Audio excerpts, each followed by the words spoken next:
Wagwan, everyone. I hope you're doing well. And welcome back to another show, another live stream up on Tereak Talks. You know what it is, people. As you can see from the thumbnail and title, this is our final Premier League predictions. Tereak, you're probably wondering, why have you put our? I only see you on the screen. Yes, I'm going to be joined not just by my wonderful co-host in Edmin, who's my co-host for the Premier League preview show. How are you, my bro? Yeah, all good. We're having some technical issues, but for once it wasn't me. But my time's probably going to come at some point soon, I'd imagine. Yeah, don't talk too soon. But as I said, Yeah, exactly. It's not just Edmin, because we do have.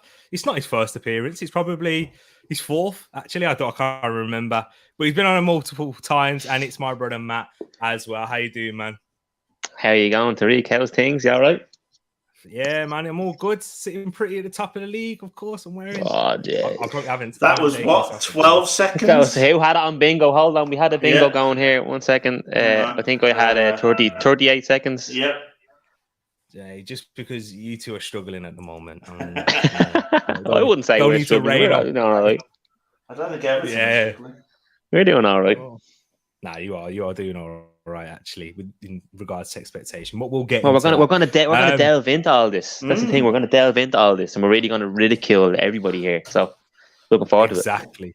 Exactly. But before I run into your comments and say hello to everyone, let's just run through the rules and, well, not even the rules, just how the structure of this show is going to work. So, kindly today, I designated myself and to Edmin and to Matt. We're going to be talking about all 20 Premier League teams and giving our predictions. So we've broken up the teams. Me and Edmin have 7, and then Matt has 6 because, there's not 21 teams. That's how we had to work it out.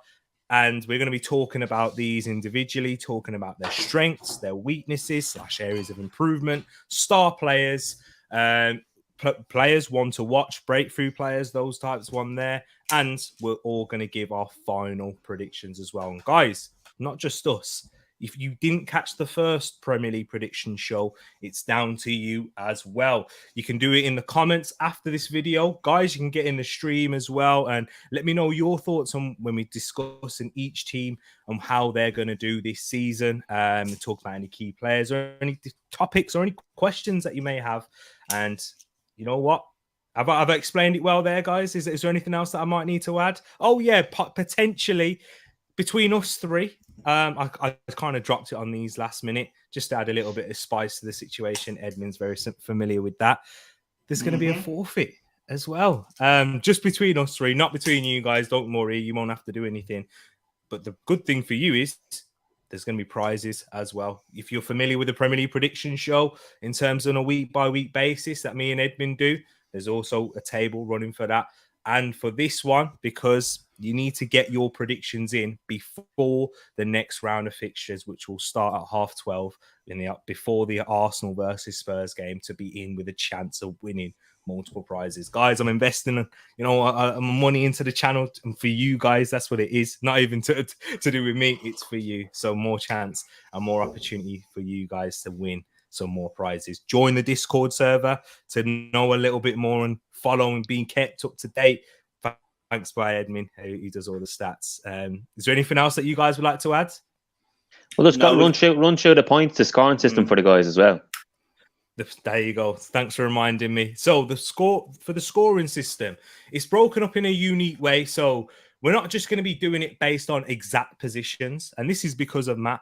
This is Matt's idea, he mentioned it to me, because it makes it a little bit easier, with table predictions, because how hard is it to predict a Premier League table for a lot of the times? So many things can change, even from the end of the season. We saw last season teams moving up and in multiple positions down. So how we're going to work it out, you will still get points for certain ways. For example, if predicting Arsenal and you predict Arsenal to finish 4th, but they end up, winning the league potentially, you'll get 3 points there. I'm not predicting that. You'll get 1 point there. Sorry, if you predict us to finish 4th and we win the league. But more realistically, if you think we're going to finish 4th and Arsenal finish 3rd, then you'll get 3 points there. 1 point. But 1 point, sorry. Yeah, I'm tripping up on my own rules. 1 point. But if you get the exact position, then it's 3 points. And then also, so we're doing from 1st to 4th. Then we're going to do from 5th to 8th in that structure. Following down, we're going to do 9th to 13th, 14th to 17th, and then the relegation 18th to 20th right there. So there's the sections, and this is how we're going to predict teams. What section do you think they're going to fall into? Of course, it's going to be difficult. There's so much football still to be done and played. So there's the point system right there. Is there anything else that I need to add? No, I think you're good. Have I covered all bases there? No, I think that's it. I'm still writing mine down. Let's big up to each and every one of you. Okay. Let's big up to until I was actually happy. I was happy with my predictions until Tereak said that there was a forfeit. Now I'm sweating over my predictions now. Yeah, well, hey Matt, if it was a community-based thing, you'd seem to win anyway. If you remember, last draft team with Damien Duff, and you still managed. Damien Duff. I'm glad this isn't subjective. Exactly. But big up yourself. Big up my brother Will in the place as well. Hope you're keeping good. And my beautiful TTF. I think I'm back. Sorry, I keep freezing. Back, man. Yeah. David Lee, can you hear me, lads? Yeah. You hear? All right. Apologies. Big up yourself, everyone. Big up yourself, David Lee, the general. Big up G Staffy in the place as well. Luca is in here. Hope you're doing good. He's going with his early prediction for Arsenal right there. We'll get into it. Big up yourself, Noel. Nice to see you in here. It says Arsenal will win the league. I'm telling you now. Hey, you know how to make me smile, Noel. Big up yourself each and every time. Got some love for you right there, Matt Smith. Yeah, hey. Big up double A TV as well in the place. Hope you're keeping good. Rich, big up yourself, saying good evening, gentlemen. Nice to see you in the place as well. Any new subscribers?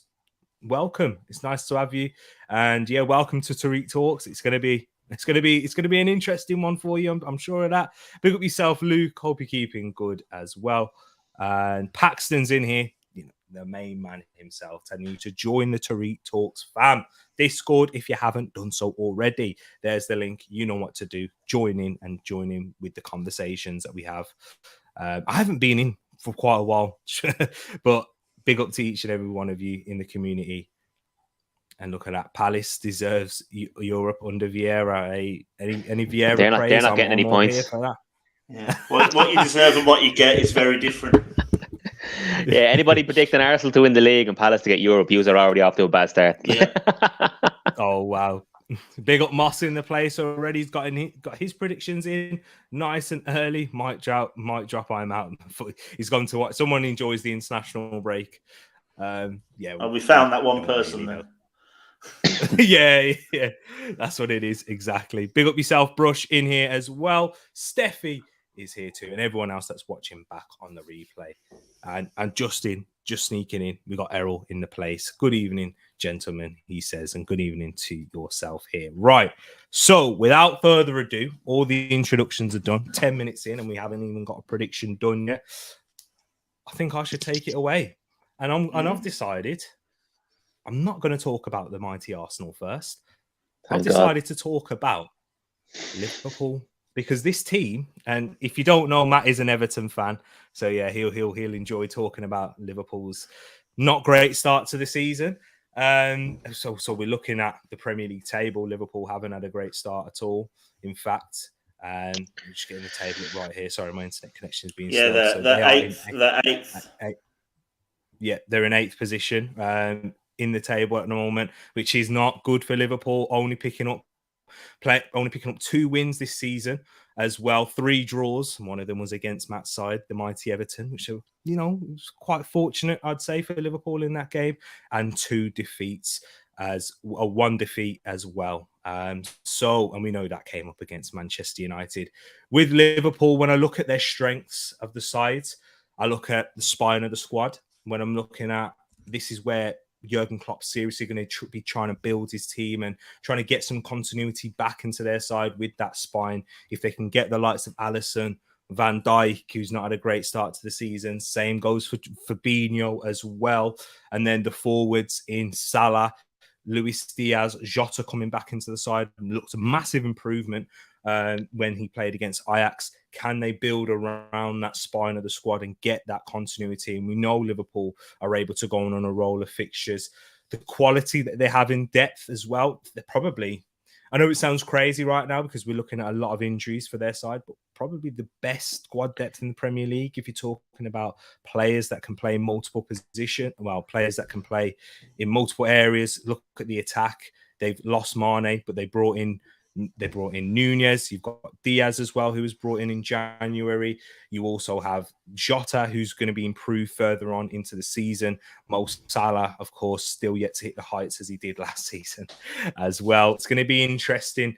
And they've got multiple players up there. They've got a lot of midfielders. I'll get into that in terms of the areas of improvement as well. But they've got a lot of players in that position. And they've got more. They've probably got the best depth in the league at centre-backs when you're looking at it on paper. When you're looking at Konate, who's still yet to play a game this season. Matip, who's just come back into the fold. Van Dijk and Joe Gomez as well. And then beyond that, Nat Phillips. So they have strengthened. They've got good competition in at left back with Tsimikas and Robertson. So the depth is there. Of course, you can't look no further than Jurgen Klopp being the elite manager that he is. The fact that Liverpool have challenged Manchester City for this period. If it wasn't for them, it would have been easy. The title races would not have been any more interesting. And City would be having five not Champions Leagues, I wish, 5 league titles to their name. Are out of 5 in the last 5 years. So when I'm looking at the little bits in their strength as well, multiple goal scorers who can score 10 plus goals throughout a season. They've got goals coming from left, right, and centre, and an elite creator in Trent Alexander-Arnold. Although the areas of improvement, I mentioned the midfield people. That midfield has a lot of injury-prone players in there, and the key players in that midfield in Fabinho, Thiago, Henderson are all injury prone as well and have all suffered and missed games throughout this season. So that could be a real area of weakness for them. We saw it in the defeat against Manchester United. We saw how Everton were winning the physical battle and just, I think they were the better side in midfield in that sense, on and off the ball. Also looking at Liverpool, the physical and mental fatigue. I know a lot of people are talking about the physical fatigue with a lot of players picking up these injuries, but the mental factor of it going throughout the distance, throughout the whole of last season, playing as many games as they did and not picking up the 2 major trophies in the Premier League and the Champions League is a big drainer, and it's in a season like this, it's like no other. There's so much going on, and in such a short fixture congestion, in such a short space of time, I was going to say, sorry, it's a big problem for Liverpool. And the last part of their areas of weakness is the over-reliance on Fabinho. With the decline of Jordan Henderson in his performances, we even saw him. He wasn't even picked for the England squad initially. He's there now because of the injury to Calvin Phillips. I think that's clear to see that he certainly had a decline in his performances. And Liverpool fans have been fairly critical of Jordan Henderson. I don't think he's going to give you anywhere near the same quality that Fabinho does. And if Fabinho, even when he's playing, if he's not quite at the level, they don't have that. They don't have someone who can come in there and challenge him or even raise his game at that point. So there's so much reliance on Fabinho to be at the top level of his performance. And we saw that. I think Liverpool identified that as an area of improvement by trying to sign Tchouaméni in the summer. That didn't work out. So it's quite clear to see that that Fabinho role is so essential for them. And just like it is for many teams in that defensive midfield area. And the final 2 ones, the key player that I've gone for is Trent Alexander-Arnold. The reason I've gone for him is because there's so much talk around Trent Alexander-Arnold at the moment right now with his defensive weaknesses. People highlighting that a lot. The loss of Mane, he's whipped in balls to the back post. He may have looked to lost that little bit of creativity. Nunez missing out those 3 games. I thought that would work. early on in the season. Doesn't seem like it has so far, but that's still a lot more time to go. And he's their elite creator in Trent Alexander-Arnold. But for the breakthrough player, I've had 3 suggestions here. So I've gone with Darwin Núñez. There's a lot of questions around him. All eyes on him. They're big money signing in that area, in that forward line to replace Mane. I've got Luis Diaz, who isn't, we kind of have got to grips a little bit with what his game is, and he's giving us a lot of exciting moments, but people still want to see the improvement on his goal record. And the one that I went for last season, who I thought would have definitely been the breakthrough if it wasn't for injury, in Harvey Elliott as well. So before I give my final position, what do you guys think of Liverpool this season, and where do you think they're going to finish? I'll let Ed go first because I'll let you go first, Ed, because you have to jump off for a second, don't you? Yeah, I do actually. Good point. Yeah, I think the questions for Liverpool is in the midfield, isn't it? The midfield is the major issue. The midfield is also the issue why their fullbacks are being caught out this year. In more particularly because they are over reliant on Fabinho. They're over reliant on him being able to slide across and sort of cover in and do the sort of the work when Trent or Robbo or both of them bomb on. So I think that for me is the biggest issue for them. I think their forward line pretty much speaks for itself. Salah has got to adjust to Núñez, I guess, because with him playing, he's a lot wider than normal. So I think tactically that's obviously going to be an issue. Pushing him wider onto the right wing means that he won't be doing what he's been doing for the last 5-6 years, which is cutting in and smashing the ball in the back of the net. So there's a lot of tweaks to be made, and I think Klopp has realised that his admission during the transfer window that he thought his midfield was fine, and then after the transfer window to say, actually, no, we're not. I think that's their biggest issue. I've still got them in the top 3, though, but I keep changing between are they second or third. I haven't made my decision yet. Right. Matt. Because I didn't know we had to. Oh, yeah. Okay. You didn't know we had to go with exact positions. Okay. No. My bad. My apologies. So, Matt, what are you saying in terms of this Liverpool team? What area agree. Yeah, agree with everything that you guys, both of you have said. The midfield, I think it's just kind of like an age in midfield at this stage. Like Fabinho, Henderson, even James Milner, they've all been given 99, 100% over the last 3 or 4 seasons. To compete with a team like Man City over what essentially for those 2 teams is a 60+ game season. It's eventually going to run its course. And yes, they have Carvalho. Yes, they have Harvey Elliott. He had a bad injury last season. They haven't necessarily brought in the youth to kind of blend it in. And the fact that James Milner has played 3 or 4 games already this season speaks volumes of that midfield. To be honest with you, they gave him an extra year on his deal, and I think that was more out of necessity than actually wanting to give him a deal. But I think Liverpool need to somehow recharge their batteries, and obviously they need Salah to start scoring goals again. Because a couple of seasons ago, Liverpool were going through a bit of a sticky patch, but they'd always seem to find a way and win games, maybe 2-1 or 3-2, and Salah would have a bit of magic. And they're not getting that at the moment, and you can see that turning into draws that we've seen since the start of the season. So for me, I haven't got them in the top 4 as it stands, believe it or not. So and that's not because that's not me being an Everton fan saying they're a poor side, and that we all know how good of a side Liverpool are. Yeah. It's just, for me, there's 2 teams from last season who have continued on their good form, and there's a team who are possibly having a bit of a resurgence at the moment. So, in my opinion, Liverpool are the team that has to fall out in order for these teams to go ahead of them, if that makes any sense. So, yeah. I agree with everything you said, but I do think that they need to start scoring goals again, and they need Núñez to fulfill his price tag. That's quite interesting. So Ed, you just missed out. Really interesting it was. Matt has gone for Liverpool to finish outside of the top 4, which is, you know what? I'll give my final prediction.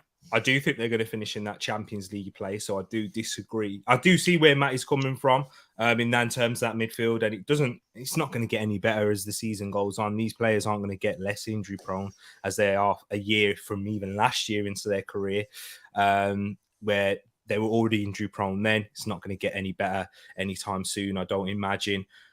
But I just think with Jurgen Klopp, he's got enough in this team to squeeze out every little bit of mentality and the energy and everything out of this team. He has that capability, and I do think he will adapt. I think he's proven to adapt, even from when they won the league to the team that they had last season, adding more creativity in that midfield as well, not being so reliant on the wing backs per se, and showing Mane, he wasn't performing well at the start of last season, moving him from the left side, bringing him into that false nine area, and we saw a resurgence in his game. And that's where, Bayern Munich obviously saw good of him in that position and decided to make that signing there.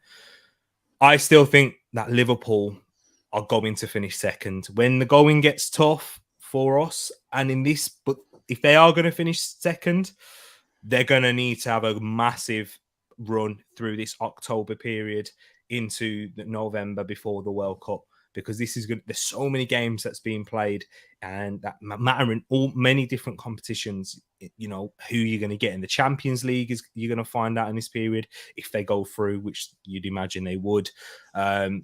They're running the Carabao Cup. If you can get past, this is probably the hardest stage because a lot of teams are going to be rotating their sides because of this sheer amount of games and with the amount of players that are going to be played in this period.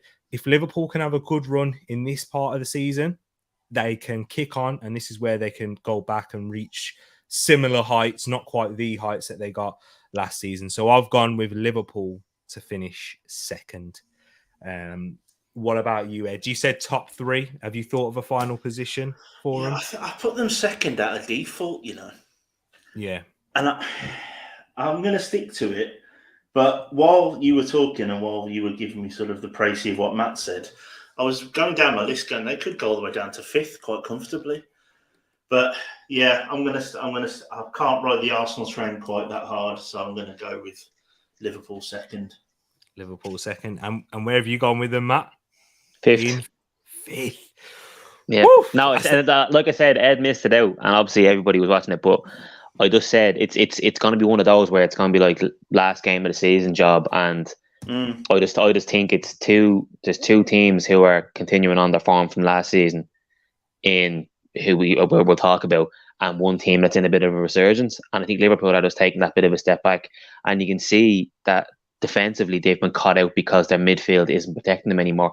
Van Dijk has been caught out 3 or 4 times this year. Trent is non-existent defensively. Robertson seems to be a bit injured this season as well. Like Tsimikas is getting a lot of games there as well. Konate is a beast, but he's not playing. So this whole Liverpool squad, as we've seen, even though that they're really, really, really good when they're all fit, it's keeping them fit. And just to touch on your point there, Tereak, about the cups, we spent way too much time in Liverpool, so I'm just going to finish it here. I think they're going to scrap the FA Cup and League Cup this season. I think they're going to focus on Champions League and the League, to be honest with you. I can see that. And yeah, if they do that, I do think that will probably help their cause as well. But you make some excellent points there, Matt. I got to agree with them as well. Paxton goes Liverpool third for me, although I'm gambling on Arsenal not to bottle second. Wow. Steffi's gone for Liverpool in seventh. I thought you were mad for a second there, Matt, but there's Steffi. I'm not that bad. I'm not bad. So Errol goes Liverpool will still finish second. So agreeing with what me and Ed think there. David Lee said fourth right there as well. And Wilf has gone and said, I've got a sneaky suspicion Liverpool will finish third with that age in midfield. I think Liverpool will take third at the moment. Yeah, I think they will take that at the moment right now. And any more else on Liverpool? Well, this is linked to Liverpool. Ed, I heard you really enjoyed Andy Carroll getting the number 2 shirt, says Vibes. Yeah, maybe that's another stream for another day, but that would be my mastermind special subject, the squad numbers of the Premier League. But a striker with the number 2 makes me feel physically sick. There you go. Exactly that. Sure, it's not you being an Everton fan, says Wilf right there. No, Maybe. if it was me being an Everton fan, I'd have them down outside the European spots just out of spite. But I still like genuinely me saying fifth. They could do what Brighton did last season, win their last game of the season and finish third. It's just one of those things. It's just is what it is. Interesting. And Bobby K says Liverpool to finish fifth. Guys, let us know if you're watching afterwards where you think Liverpool's going to finish this season, because it's an interesting one, I will say. He's split a lot of opinion already, but you know what? That's why we had to get it in. We're gonna have to start rocketing through these because we've 19 more teams to go through. We'll be here till 12:30. Exactly. So Ed, you go next in terms of what team are you going to be talking about and where do you think they're going to finish as well? Right, I think talking about rocketing through, probably not a lot to talk about with this one. I'm going to go with Man City then. Let's get them over and done with nice and quickly. Currently sitting in second, 5 wins, 2 draws, 23 goals they've scored, 6 they've let in. My team didn't lay a glove on them at the weekend, just gone. Strengths, when we look at their strengths, where do you start? Their midfield, creatively is incredible. Rodri is probably the best in the league at what he does, the screening job. KDB is incredible. You've got sort of the Haaland effect now, which is, it didn't take them long to adjust to him, did it? Everyone was writing him off after the Community Shield. And I think he answered the back the very next Saturday, didn't he? So what more can you say about that kid? I mean, all the memes, he's a robot. He's got 3 haircuts and he scores 3 goals every week, that kind of stuff. But when we're looking at their weaknesses, I'm not overly convinced with their defence. Not overly convinced, especially with the centre-backs. Obviously, they brought in a Kanji, haven't they, to try and strengthen. John Stone's playing out of position at right back. Cancelo's obviously making up for a lot of stuff by being outrageous as an inverted left back. But they are very much reliant on making sure that Diaz is fit. So if you are going to say any weakness, potentially it's their central defence. But the argument probably always is with Pep teams that you can have a few weaknesses. But if the other team doesn't have the ball, there's not really a lot of chance for those to be exploited very much. And if we look at they're going to try and compete on all levels because that's what Pep does and that's what City have done. So will that stretch that defence is probably their only real weakness. Starman, I think the obvious one obviously is it's Haaland. He's come in and hit the ground running quite ridiculously. You can see that Cancelo has carried on his form from last year. And if we're looking at sort of players for me that maybe need to step up and do more, I think it needs to be Jackie Grealish and Foden for me. I think they're the players that need to stop being the next big thing and start to become the big thing. And I think we're starting to see that a bit more. Obviously, Grealish in particular is not as young as you think he is. He's been around for a while. So I think it's time for them to sort of step up and become the providers for Haaland. And where do I think they're going to finish? First, comfortably. Yeah, that's interesting. What would you make of that? What Ed's brought up there in terms of the 2 players that he thinks needs to make that breakthrough, Matt, in terms of Jack Grealish and Phil Foden in there. Of course, Jack Grealish, your fellow Irishman. Do you know what? Like, I'll go back to with the whole Grealish thing. Like, Grealish didn't make himself £100 million player. Aston Villa and Man City did. Grealish is a very, very talented footballer, and that's the reason why Man City brought him in. At Aston Villa, he was a star man. He literally dragged them from the Championship back into the Premier League, and he kept them up the next season as well. He's a top quality footballer, and he's been brought into a pool of top quality footballers. If he has a run of games and it's 2 or 3 games in a row where he hasn't necessarily done anything spectacular, then it's the £100 million player, £100 million, he's a flop and all this kind of stuff. It's not necessarily the case. Like Pep Guardiola might be happy with him dragging the right winger back out of position, dragging the right back out of position, force the centre back to push out, creating space for Haaland. Like if he's doing all this stuff and Haaland scores 30 goals a season, and Grealish is a part of that, then that for Pep and City is worth 100 million. Yeah. if that makes sense. So Agreed. this whole thing with Grealish, he needs to score 25 goals in order to not be a flop. Bullshit. I'm sorry for cursing, but exactly for the stuff that I said. If he's making space for players around him because defenders see him as a threat, then he's doing his job. I'm sure Pep is happy with that. There's rumours coming out during the week saying that he's looking for a move elsewhere, and that might be coming from his camp, maybe looking for a different contract or something. You never know. But and in terms of Foden, I personally think Foden is slightly overhyped, but it could be for kind of similar reasons to he's literally in a squad full of superstars, and he's kind of living in David Silva's shadow. And until he makes that step up, he's always going to be, when is he going to step up, that type of player. But I think both of them are in terms of the future prospects for Man City. Foden's obviously a future prospect for Man City, and I think Grealish is doing his job to the best of his ability, to be honest with you. And do you agree with Ed in seeing them still winning the league as well? 100%. There's no point even asking first place all day. Yeah. That's why I picked them to get through quickly. And just to add my 2 cents in it, because I do think they will win the league as well, just like everyone else has in the chat. No one's gone for them to finish for lower than first, second or lower. I think even though they've lost that little bit of control in that midfield and in games where they're not looking anywhere near, they haven't looked anywhere near as impressive as they had last season. But with Haaland up there, you don't need to be as impressive.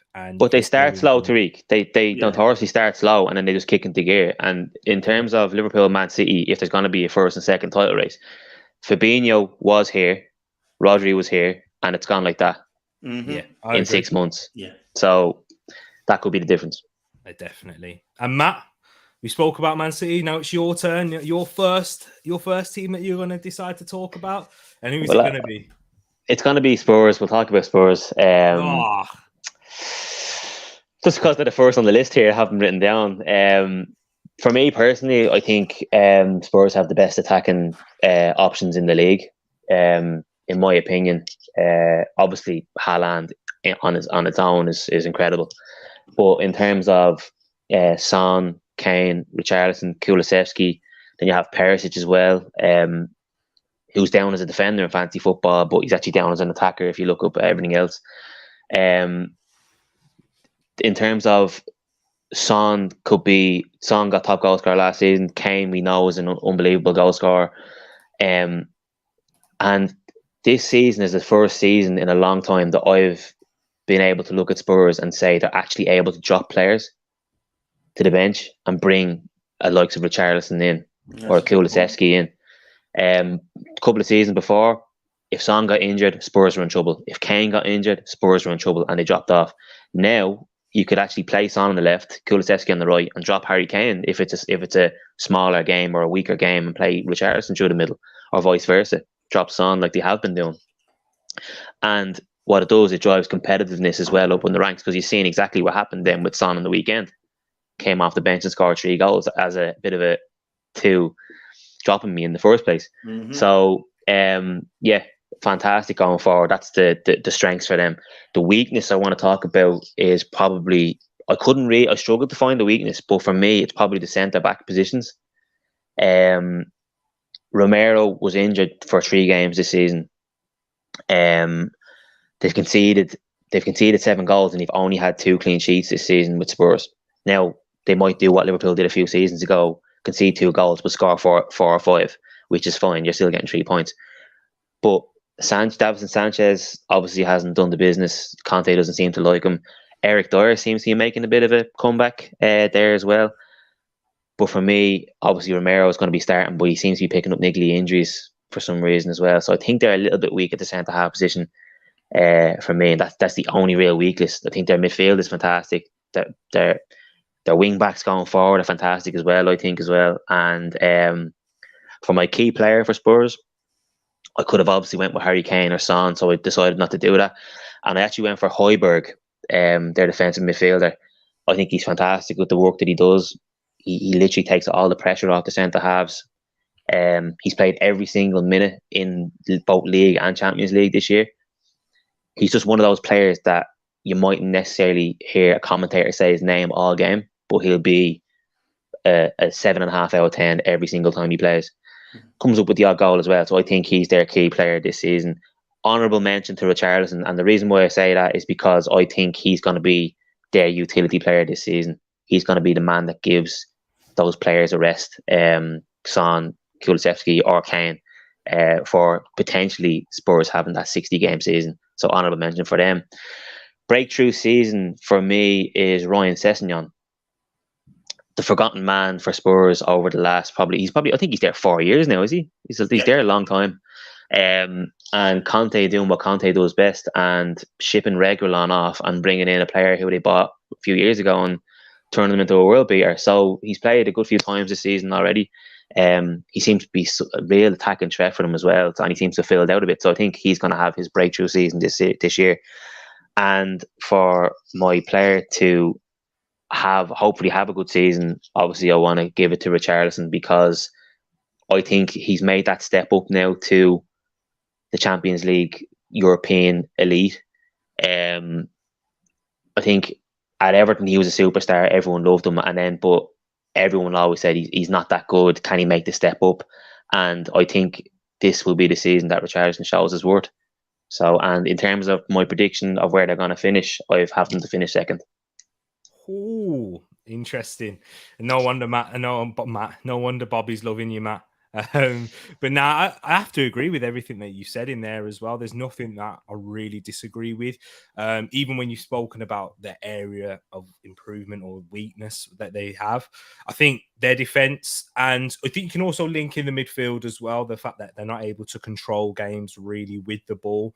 With that defense, with Romero picking up so many injuries, with the additions of Longley, I'm not sure if that really solidifies their defense. And I'm worried. Well, if I was a Spurs fan, I'd be a little bit worried about that, giving so much teams so much possession, not just in general in the final third, because Spurs are literally the most efficient team in the opposition's third, because they do not have it. So they do not have the ball in statistically looking at the data. I heard a statistic when I was listening to a podcast, you see, in terms of possession in the final third against opposing teams, they're 16th in there, but that shows how efficient they are to be scoring the amount of goals when they're there. Son, Kane, Kulusevski, add Richarlison in there.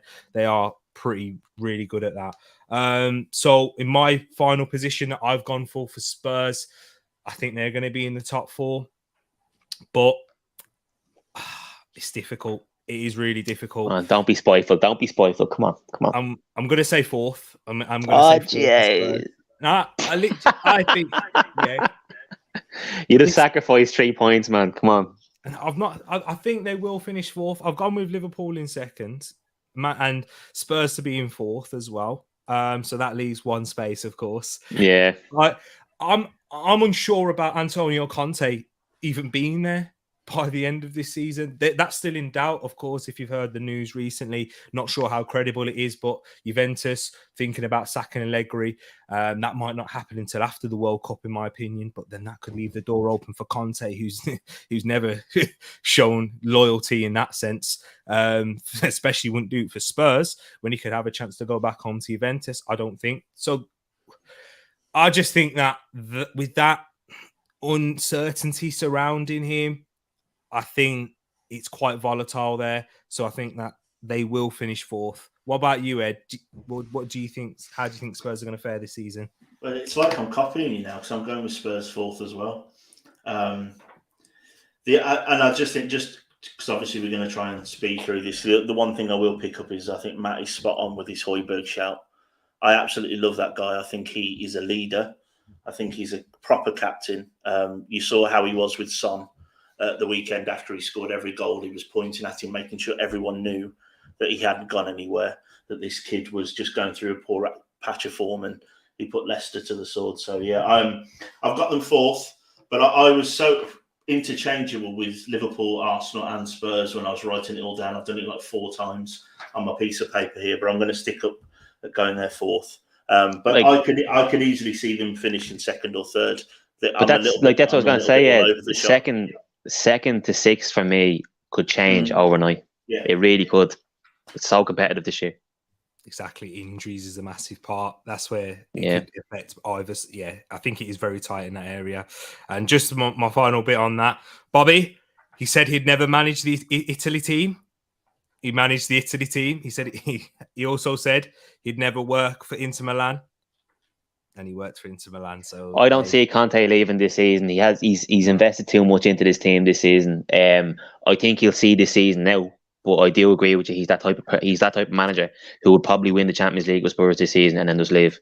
Yeah. So, but I see him sticking this season now. We'll see. Indeed, it'll be interesting. But the next side is down to me to talk about. Let's move on from Spurs. Too much praise. Let's rattle through these now. Come on, let's go. So the next team that I'm going to speak about is actually going to be Fulham, who have had an impressive start to this Premier League season, who have surprised us, many of us this season so far, sitting in 6th position, picking up 3 wins, 2 draws, and 1 loss, and one of those draws being against the mighty Liverpool, and they were very impressive. And in that Wolves. first game. And Wolves, yes, and yeah, Wolves. So yeah, Fulham, fantastic start to the season. And when I'm looking at their strengths, of course, you know the key player is already going to be people. It's Alexander Mitrovic, and he's certainly their strength. Someone that can give you so much now. He looks a lot leaner, fitter. I think he's even improving his technical ability as well. He's shown that, and he's a real focal point, and he's taken on that mantle, being that leader for the side. He knows that he's the talisman, and he's raised his level, and he's a problem. And that goal against Spurs and what he did against us, he's shown that he can score many different types of goals. Mitrovic can. So yeah, he's definitely their strength in that sense, and the key player.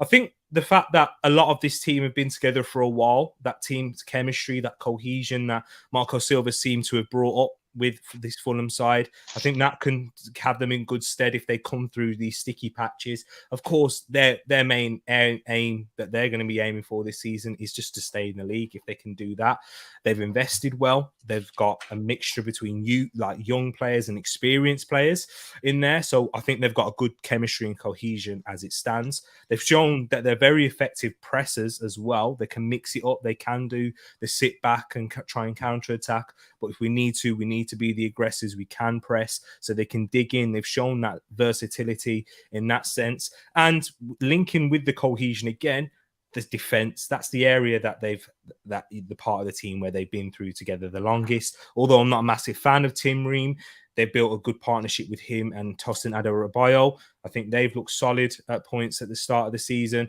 Anthony Robinson looks like a real player in at left back as well. And then they've got depth in those areas with Live and Kozawa now, who can be cover for Anthony Robinson. Kevin and Barbie still yet to really play, and I know he wasn't great against Spurs, but he's still a very interesting player for them. And then having Bernd Leno, who is a Premier League goalkeeper and a top Premier League goalkeeper at that. So they've got a good defence right there. However, areas of improvement, their biggest strength is also their biggest weakness, because their reliance on Mitrovic in terms of goals is very heavy. And I think most people can say that when you are a side like Fulham and you are going to be relying on your goals. There's another team that I'm going to talk about who's got the similar sort of aspects as well. It's going to be very easy for you to rely on him and always try and turn to him. And if an opposition marks him out the game, you'd think that they've done well and they will probably grab a result against Fulham in that sense. I think at the defence, although they're very strong and stable, if Marco Silva has, and he's shown that he kind of wants to at points try and play out of the back, I don't think Bernd Leno's the man alongside that defence to try and do that with their technical ability. That's why I'm not a massive fan of Tim Ream, and although I like Adarabioyo, that's his area that he needs to improve on as well. And central creativity, a lot of reliance on Andres Pereira, mixture with the players that you got a question now with Willian. Is he at the level he was previously? There's unproven players like Manuel Solomon. We're still yet to see Harry Wilson play, and can he do it at this level as well? We'll have to see there. So mention the breakthrough player, the key player in Mitrovic, but the breakthrough player for me who could, whatever happens for Fulham, if they go up or stay down, or go up, if they stay up and go down. Fulham first. That's an interesting take. Yeah, exactly. Oh, he said there was a spot in the Champions League, didn't he? Yeah. That third, I think of it. Yeah, it was. Yeah. I think keeping João Palhinha will be a difficult thing for them to do. He's looked very impressive so far. Ed shaking his head, linked with Wolves, missed out on him, went to Fulham, and he's looked very good right there. In terms of where I think Fulham are going to finish, though, unfortunately, I haven't gone for them to go down. I've kind of led you on that path there. I've actually gone for Fulham to finish in 16th this season. I do think that they will stay up. A team that I thought was going to stay up, no, not anymore. So Fulham have replaced them in that part of the league. I do think that continuity, Marco Silva being a good coach, and those lists of strengths that I've given them there will be enough for them in the Premier League. Ed, what would you say about this Fulham side, and where do you think they're going to finish? Yeah, so I've got them 15th, so I'm one below you. Yeah. I think I pretty much echo everything you said, to be fair. I watched Tim Ream in real life when I went to the game against Fulham, and he looked awful in that game. But every other game, he's looked solid. So it's amazing what you see differently in real life than what you can see on the TV. Mitrovic, I think he's a cracking player. I've always liked him. I like his attitude. I see them flaming out a little bit in mid-season, a bit like what Brentford did last year. Yeah. So I see them sort of plateauing, but being quite comfortable in 15th. I understand. And Matt, do you think that they are going to stay up, or do you think me and Ed are being a bit too generous with the praise? I think he's being a bit disgenerous to them, to be honest with you. I think it's going to be a situation that there's teams in the league who are going to be worse than them. And there's teams in the league who are going to be worse than them who have been up. Yeah, Ed's team being one of them. Yeah. But just a couple of stats for you. Fulham have only kept one clean sheet this season, and that was against Wolves. They've only lost 2 games this season, and that was against Tottenham and Arsenal, and both of them were 2-1. So they pushed both of those teams very close. But all of their wins and all of their losses have only been by 1 goal.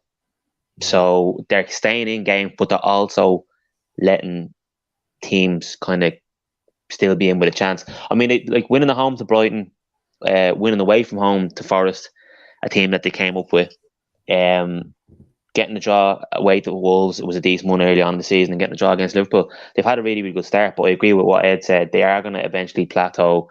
Those wins are going to turn into draws, and those draws are going to turn into losses. But I do have them finishing 13th. That's interesting. 13th for them. That would be an outstanding season. But after I'm raging that I said 13 because that is the third quarter in your little league thing, and I'm not sure it's literally like 14th to 13th is the difference. Yeah. So I'm raging over that. Yeah. Oh, there you go. But hey, it could happen. It definitely could. They've had a fantastic start, Fulham. And interesting to see. We've got a difference of opinion from everyone in the chat as well. Keep them coming in, people. And I would love for you to get your final predictions in the comment section at the end of this as well. Big up each and every one of you. As we move on to my brother in Ed, which team are you going up with next? I think I'll carry on. So I'll follow on with Forest. Going on from promoted teams. Forest currently sitting in 19th with 1 win, 1 draw, and 5 losses, letting 17 goals, scored 6. Strength, the money that's been spent in the team, I think is a strength. Definitely can't say that they haven't been invested in. Realistically, their creativity is not too bad. When you look at the stats, they're averaging between 11 and 12 shots a game, which is about 14th, 15th in the league. So they're actually attacking and trying. They've got a lot of new players to bed in, so obviously that's going to be an issue, which will be part of the weaknesses. But do you want to have a guess at who's had the most shots for Forest, just quickly? Nico Williams. Matt? Don't know, keeper. No, T, you are right. It's Nico Williams. He's had the most shots so far this year. He's the only one that's gone above 20 shots. So it's nuts that the right wing back is the one taking all the shots. Talking about the weaknesses, though, their defence in particular, for me, their central defenders, they look like Championship defenders that are playing in the Premier League. Joe Warren, McKenna. They brought in Willy Bolly, who I think 3 or 4 seasons ago, I was saying he was the best. 3 seasons ago, I was saying he was the best centre-back outside the top 6, and now he's at Nottingham Forest. So things have changed an awful lot for me on him and where he is. And the way they attack is very, very overloading on the wings, which completely and utterly exposes those centre-backs even more. I think when we're looking at the key man, maybe it's a bit of a cop-out, but for me, I think it's the manager. I think it's Cooper. He's got a job on his hands here. 23 new signings, all coming in at different times, most of them coming in after the season started. Has he got it in him to galvanise the team, to eke out some points where he isn't? I think we saw against Bournemouth the other day that they're clearly struggling with cohesion. They're clearly struggling with what they're supposed to be doing and where. The first game of the season against Newcastle, they had that ridiculous corner routine that completely and utterly failed. They're obviously not scared of trying things, but I just think their weakness is very much in the defence. Breakout player, not just because he's a 40-odd million from Wolves, but I think for me it has to be Morgan Gibbs-White because of the money they've spent on him. He's the only real creative spark they have in that central midfield area. Genuinely gutted he went. I think he's the exact player that Wolves need right now to do something in the bloody final third. For me, I think there's a lot of pressure on him. He's on corners, he's on free kicks. He's sort of got this free role in the middle. So I think that he needs to have a breakout season for them to even be close to staying up. And I think that puts me quite nicely onto where I think they're going to finish. I had them staying up when we did this about 7-8 weeks ago too. I've got them now to finish dead last. Wow. I don't see them arresting the slide. Wow. What do you think about that, Matt? Because you saw your side Everton's come up against Nottingham Forest in that game. Do you think that they've done too much in one window? Yeah. That's the business they've done, Tereak. The business they've done, Tereak. I know it's different because they're in the Premier League. They should have been doing that last year, and they did that a lot. They did a lot of loan players last year to get them up into the Premier League, and it's quite difficult. They've strengthened in certain areas, bringing in Morgan Gibbs-White and all that, but they haven't strengthened in places like defence, like Ed mentioned. Like they've basically brought in Premier League talent in all over the pitch, bar the back line, really. I mean, Nico Williams is a very, very good player, but he wasn't getting into the Liverpool side. That's why he left. The centre halves are championship quality, like Ed said as well. But what's glaring for me is their last 4 games: 2-0 loss at home to Spurs, 6-0 loss away to Man City, which is probably that could happen to anybody, really. Then losing to Bournemouth when they were 2-0 up. And those are the type of games you need to win if you want to stand a chance of staying up. And then obviously losing 3-2 as well at home to Fulham as well. So being 1-0 up in that game as well. So for me, Cooper is probably making that step up. Is he going to be a good enough Premiership manager? Potentially, yeah, but trying to do it with effectively 2 new squads is just too big of a job. And I happen to finish 9th. I happen to finish 19th. Wow. Just quickly on that as well, their one win was that game against West Ham, which West Ham basically... They shouldn't have won. Yeah, West Ham should have scored at least 3 goals in that game, and their goal came off someone's knee, off a shovel. Missed a penalty, disallowed goal. Yeah.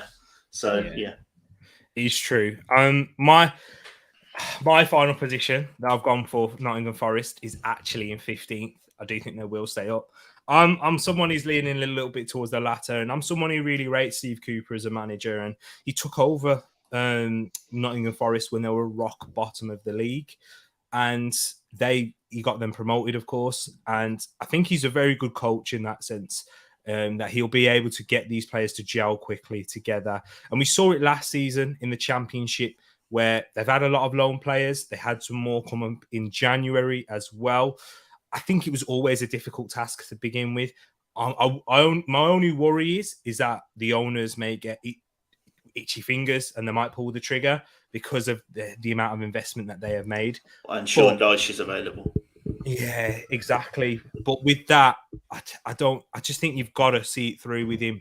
in Steve Cooper, and I think he will get there eventually. They've signed a lot of quality as well. You know, Remu Freuler, who I'm a massive fan of after seeing him in the Champions League for Atalanta, very good midfielder, the partner for Granit Xhaka in that wonderful Switzerland team as well. He's a very good player. And then Brennan Johnson, another interesting player I'm looking forward to seeing. I just think he needs to find his best 11. And as soon as he does, I think that they'll have a good, strong end to the season. You say that he needs to find his best 11, but if he does find his best 11, he's probably going to have 6 or 7 players who are getting pissed off not getting the game for Nottingham Forest. Or 15 or 16. That's an issue in itself. And plus, another issue that he has, and it could turn out to bite him as well, is that the fact that Jesse Lingard's only on a 1-year contract there, and if the shit hits the fan for Forest, do you really think he's going to be arsed about it when he's getting 100 and odd grand a week?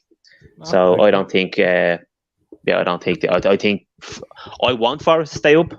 I think they deserve to be in the Premier League. I do, but I just don't see them with capitulating the way they did against Fulham and Bournemouth. I just don't see it happening. Yeah, interesting one there. In terms of the next side, and that is you, isn't it, Matt? Yeah. With your I'm gonna wrap through this one real quick because we need to pick up the pace a bit. I think Leicester City, they're good. The good thing about Leicester City, I have written here, nothing. Where they need to improve, I have written here, everywhere. So listen, I think it's just. I'll keep this short and sweet about Leicester. I think I was talking about it on with you, Tereak, the other day on Monday. I just think they are a sinking ship at the moment. I think the manager doesn't want to be there anymore.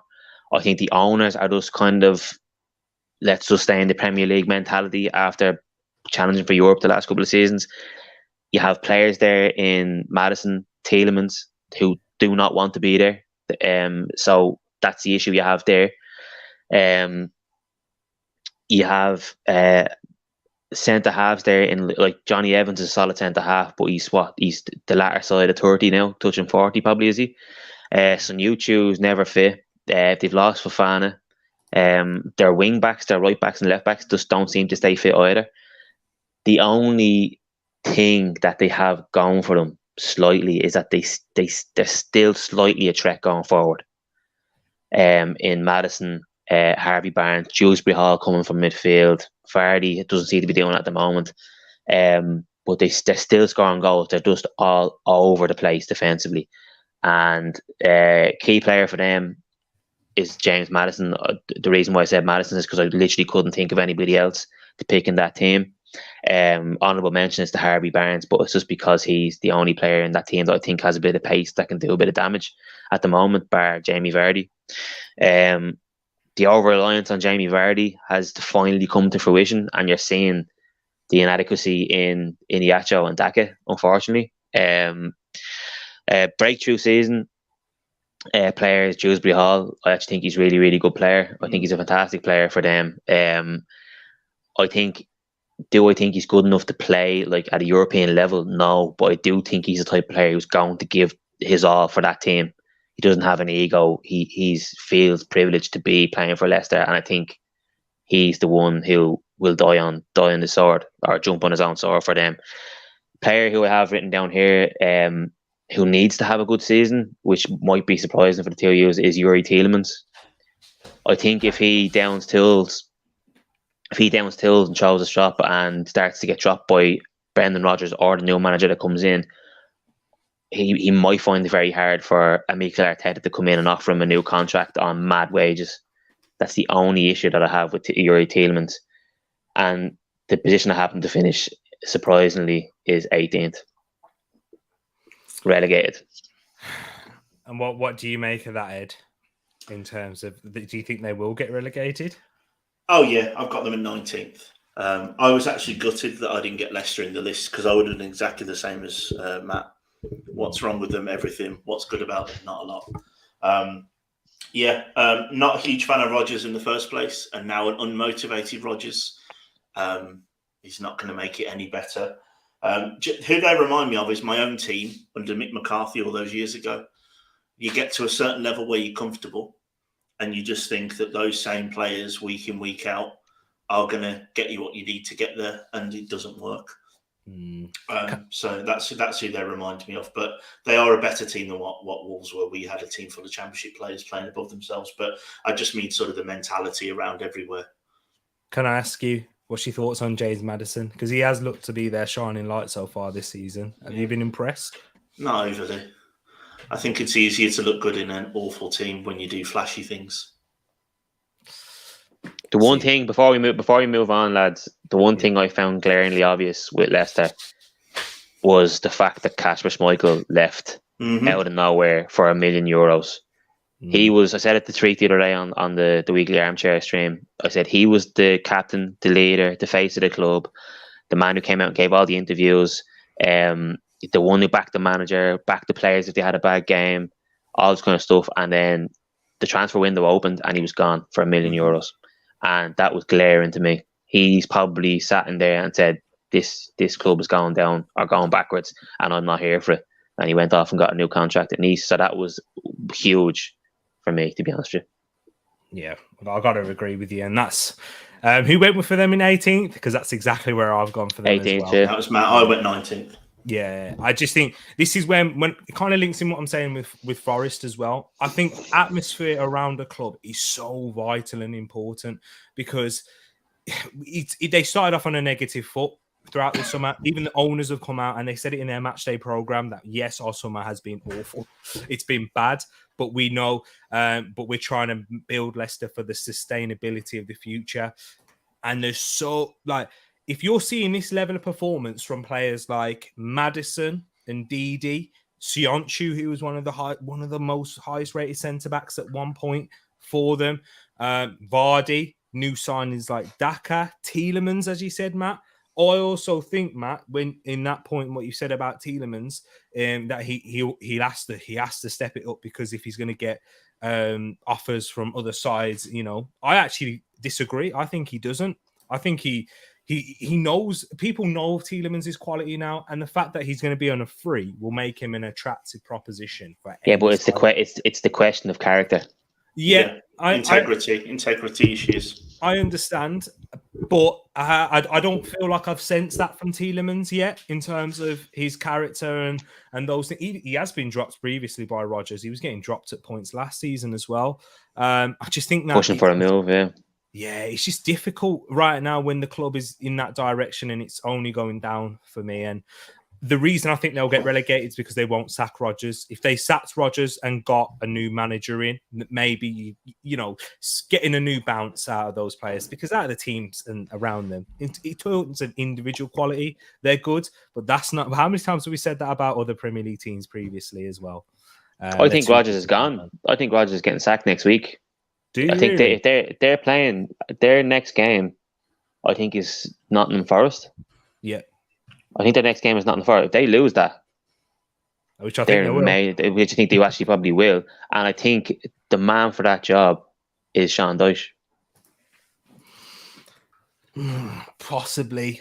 Yeah, I don't know. Because look, I'm just looking at the squad, man. The squad is a Premier League squad. It's just getting them to play and shoring them up defensively. And listen, if the owners are at that stage where they just want to make them sustainable, keep them in the Premier League, give Sean Dyche a 2-year contract and see what happens. Possibly. That could be a possibility in the near future for sure. Right, the next team, and it's my turn, and I'm glad I've got them actually, in fact, and that is Chelsea.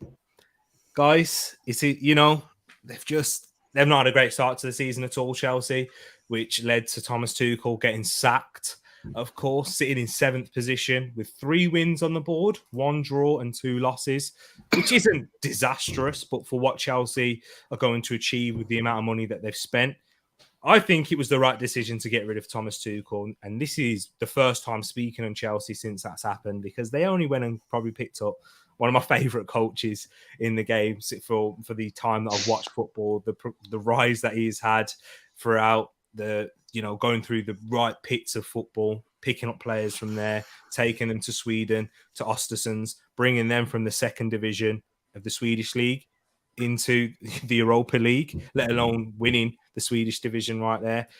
It's Graham Potter. and he's their first strength for me. To be bringing up one of the best coaches out there right now, tactically wise, mentally wise, and who squeezed every little bit of juice out of each Brighton player for me.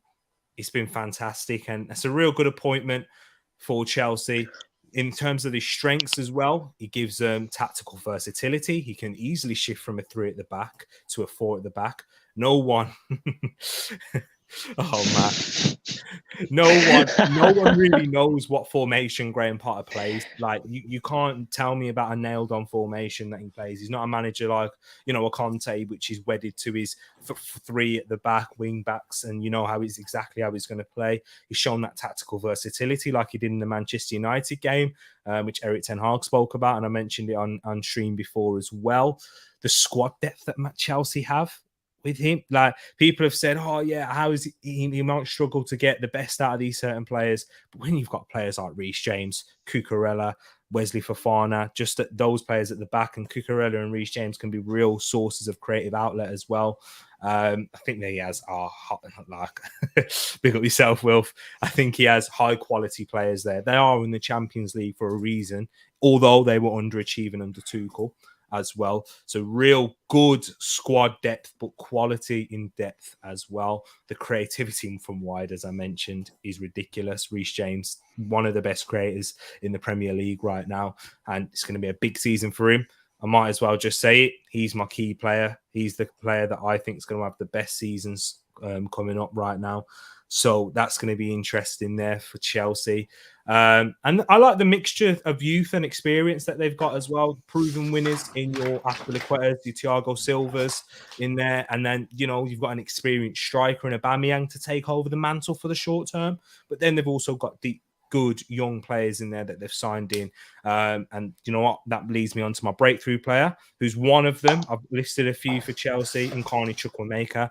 I hope that he does get some game time just from, and I'm not a Chelsea fan, as you can see, but just because I love watching English talent come through. He was easily the best player in the under-20s for England last summer. He was fantastic, and the level that he's performed at, Carney Chukwuemeka, it's a very good signing. Spoken about him with Martin, who's an Aston Villa fan previously, and I thought that was a real loss for Aston Villa, but a massive gain for Chelsea. So I like that mixture that they brought in. Areas of improvement, though, of course. The key area is the lack of cutting edge up top.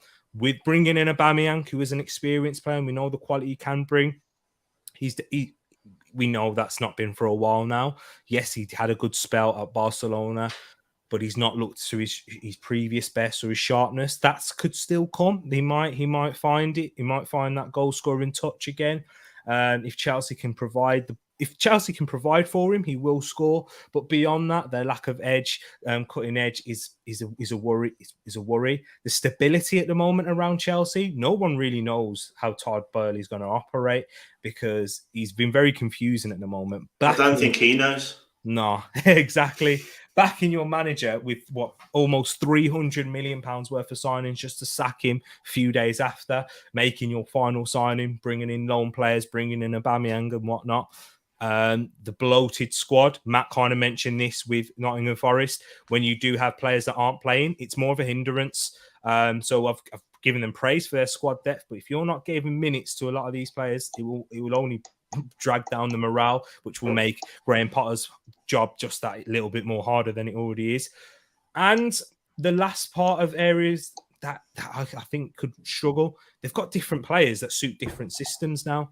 Like, Graham Potter's going to want to build this squad to his ideology, into his way, not even necessarily getting the best players, but just getting players that fit that role and that can play in those areas. Once again, Adam Webster, like he did at Brighton, not a massive name, not a huge name, but very good at playing in that left centre-back position, whether it's in a 4 or in a 3, someone who's very good at dominating the ball in the opposition's half. You wouldn't say that of a Kalidou Koulibaly, although if you're talking about Adam Webster and Koulibaly, it's no question, but that's not how football's played. It's not played on paper, people. It's played on grass. And with this tactical ability and the tactical nuances involved in this game now, I think it's going to be a difficult job for Graham Potter. But yeah, key players, Reece James, breakthrough player, Carney Chukwuemeka, Mason Mount. Ed will like to hear as well. This is a massive season for him to prove himself.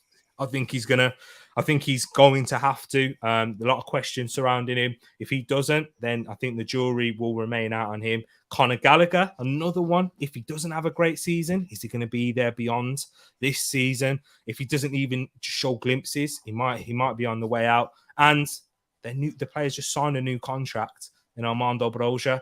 He might get itchy feet. He was thinking of leaving as well, by the way, people, because he was worried about his game time. If he's not given that, I'm sure he'll want to leave as well, which leads once again to Matt's point about the bloated squad and causing more trouble than good for a lot of the times. Having said all that, I think Chelsea are going to finish 5th. I think that's a relatively good season for Graham Potter, if they do.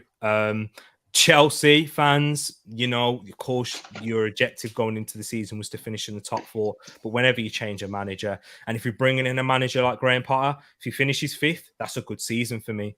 And then he's able to build upon that and then get the players that he would want to implement in the following summer. And it doesn't even have to be big names. I think they've got a good core group of players. They need refreshments in areas like N'Golo Kante just can't seem to stay fit anymore.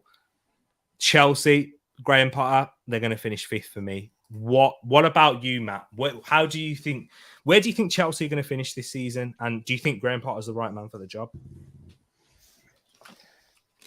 I have my prediction. My prediction is for Chelsea to finish 6th. And it's literally a case of they could finish 2nd or they could finish 6th. You just don't know. You don't know. Like I had to put those 5 teams outside the city, and I just had to kind of just basically throw them on a piece of paper and see where it stuck. And Chelsea finished 6th for me. I just think there's too many jigsaw pieces, and they've too many pieces, and they don't all fit in the puzzle at the moment. And it's going to be a big job for Potter. First of all, he's going from being the ego at a club like Brighton to going in and dealing with 15, 20, 25 egos. And the bigger ego being Todd Bowley above him. So it's going to be interesting to see how he gets on. It's Chelsea's first manager in a long time who's not a superstar manager. Mm-hmm. That's gonna be interesting. Well, I disagree with you. Yeah. He's my superstar. Leave him alone. But I think I disagree with you in saying 5th is a good season for Chelsea. 5th and 6th isn't a good season for Chelsea. I think I agree with you saying that 5th or 6th is a good season for Potter, but I don't think it's a good season for Chelsea. I think he'll be allowed to finish 5th or 6th this year. Potentially get back into the Champions League by winning the Champions League, if that can happen, or dropping down to the Europa League, winning the Europa League, getting back in, whatever way they want to do it. But I think Chelsea will miss the Champions League money. I think they're going to be a team that will miss the Champions League money next year. And if teams like Arsenal, Chelsea, Manchester United finish ahead of Chelsea this season, are they going to be able to attract those players next year who are looking for Champions League football to come and play in the Premier League? And that's what's starting to happen, I think.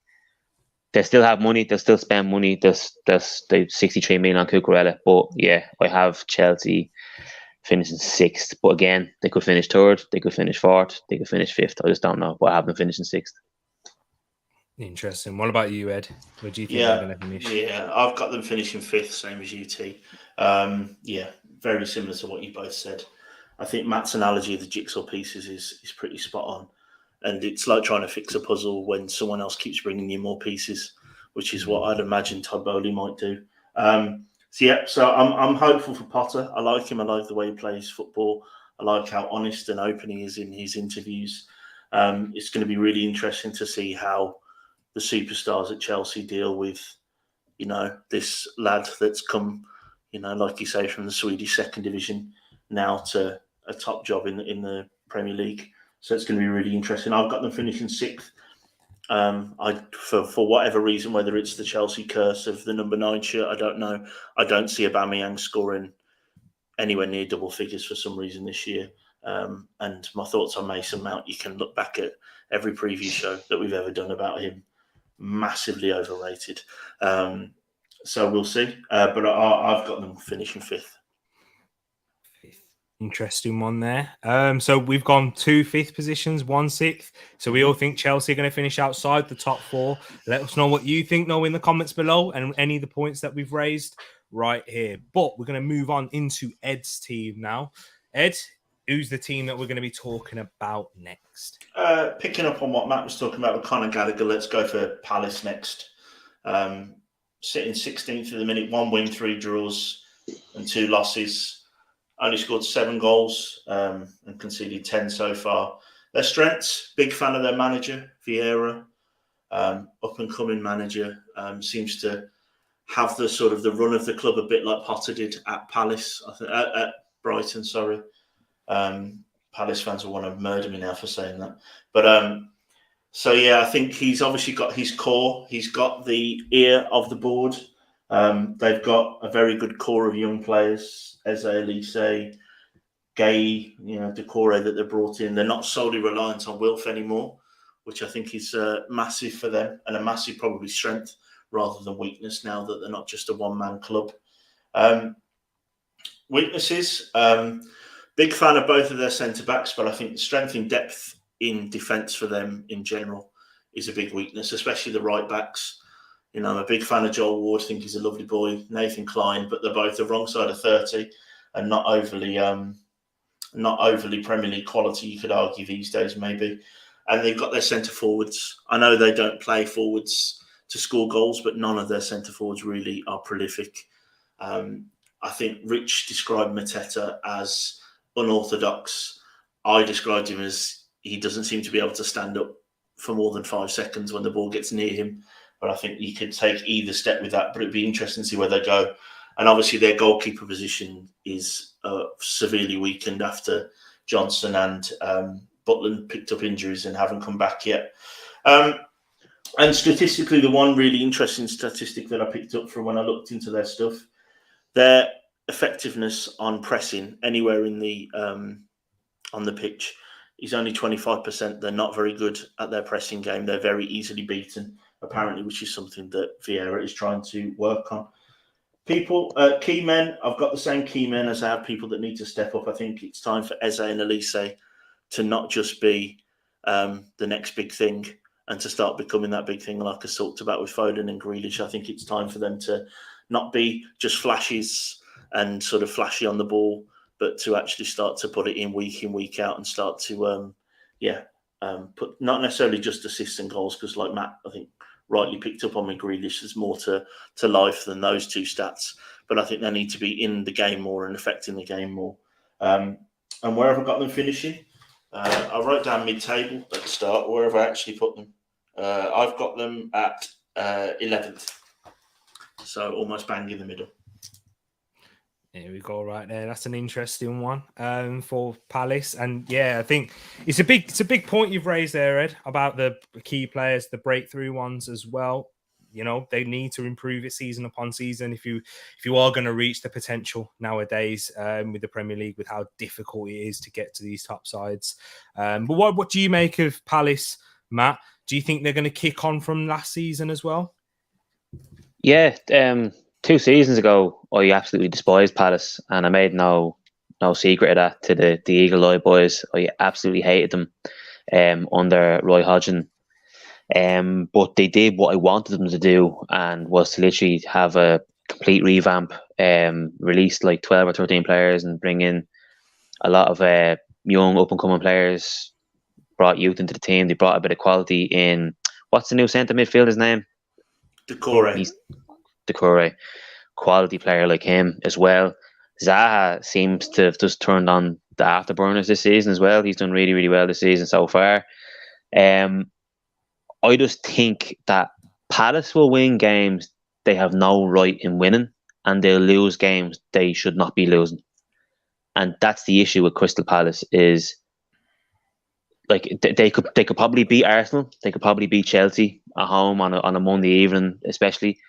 But they probably go out and lose to Brighton or Bournemouth or something like that. Do you know what I mean? It's and I'm sure the Eagle lads will agree with me there.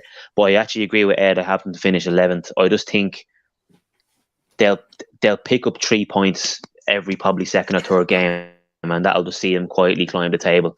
I think if they finish in the top 10, it'd be an outstanding season for them. But I just don't see them getting there, and I think the best position for them will be 11th. Yeah, interesting. And you mentioned that you think that if they finish in the top 10, it will be an outstanding season. I actually think they're going to have one as well. I do think that Palace are going to finish in 9th. And my main reason for that is when I'm looking at their start to the season, and just in time, look who's in here from Crystal Palace as well. I actually think they went through that sticky period at the start, playing your Arsenals at home. And I mean, even us optimistic Arsenal fans, we were like, we never expected to have this good of a start of the season, but you've shown that's proven a difficult game. Thought they played really well in the second half in that one. Going away to Liverpool, should have picked up a win, really, with the chances that Wilf Zaha had. What other games did they have as well? They also had Newcastle away, Manchester City, and they picked up their win against Aston Villa in a game that you'd expect them to win. Drew against Brentford, which was disappointing for listen to the eagle-eyed family over there. They were saying that, you know, that one was dropped by Vieira, should have won that game. But you got to take credit in that. And that Manchester United game would have been a very interesting one for them. I think they're going to have a good season when it comes to the teams that they're expected to beat. It's a good point you've raised there. I think they will have enough to beat them now, Matt. And then they will pick up the odd result at home against the teams that they're not expected to beat. You know, when Chelsea come to town, I expect Crystal Palace to put in a good performance. And if they do, they could easily pick up a win. Manchester United, Liverpool again. And, you know, it's going to be a difficult side, Crystal Palace. So I think they are going to finish in 9th. Not quite Europe. Not quite as high as Wilf, which that is I believe is 8th. No, 7th's the last Conference League spot. So yeah, that would just be outside. But yeah, I've gone with them in 9th right now. Well, I think there's going to be a gap between 8th and then 9th in terms of points. I think there could be like a 10-point gap between 8th and 9th place. So 9th and 14th could be like 3 or 4 points different, but they're still a massive step away from European football. Yeah, interesting. My eighth place team is going to be an interesting one for you guys. But you can go, Matt. You're next. What's the next? Yeah, so I'll just get one of the ones out of the way, and then I'll have 3 decent teams to talk about. Then after that, I suppose Southampton. Talk about Southampton now. I'll just have the positives for them is that their midfield is decent. I struggled kind of like not as much as I did with Leicester, but I struggled to kind of pick points of Southampton that I kind of find impressive, if that makes sense. Their attacking options aren't very impressive. Their whole back line isn't necessarily impressive either. The midfield with James Ward-Prowse in there as well is kind of the only thing they really, really have going for them. But Southampton are one of those teams that have been gradually falling over the last few seasons, and I think how Hasenhüttl is still in the job is beyond me. I think he goes on a run of games where he gets like 4 wins in a row, and then he might lose 8 or 9 on the bounce.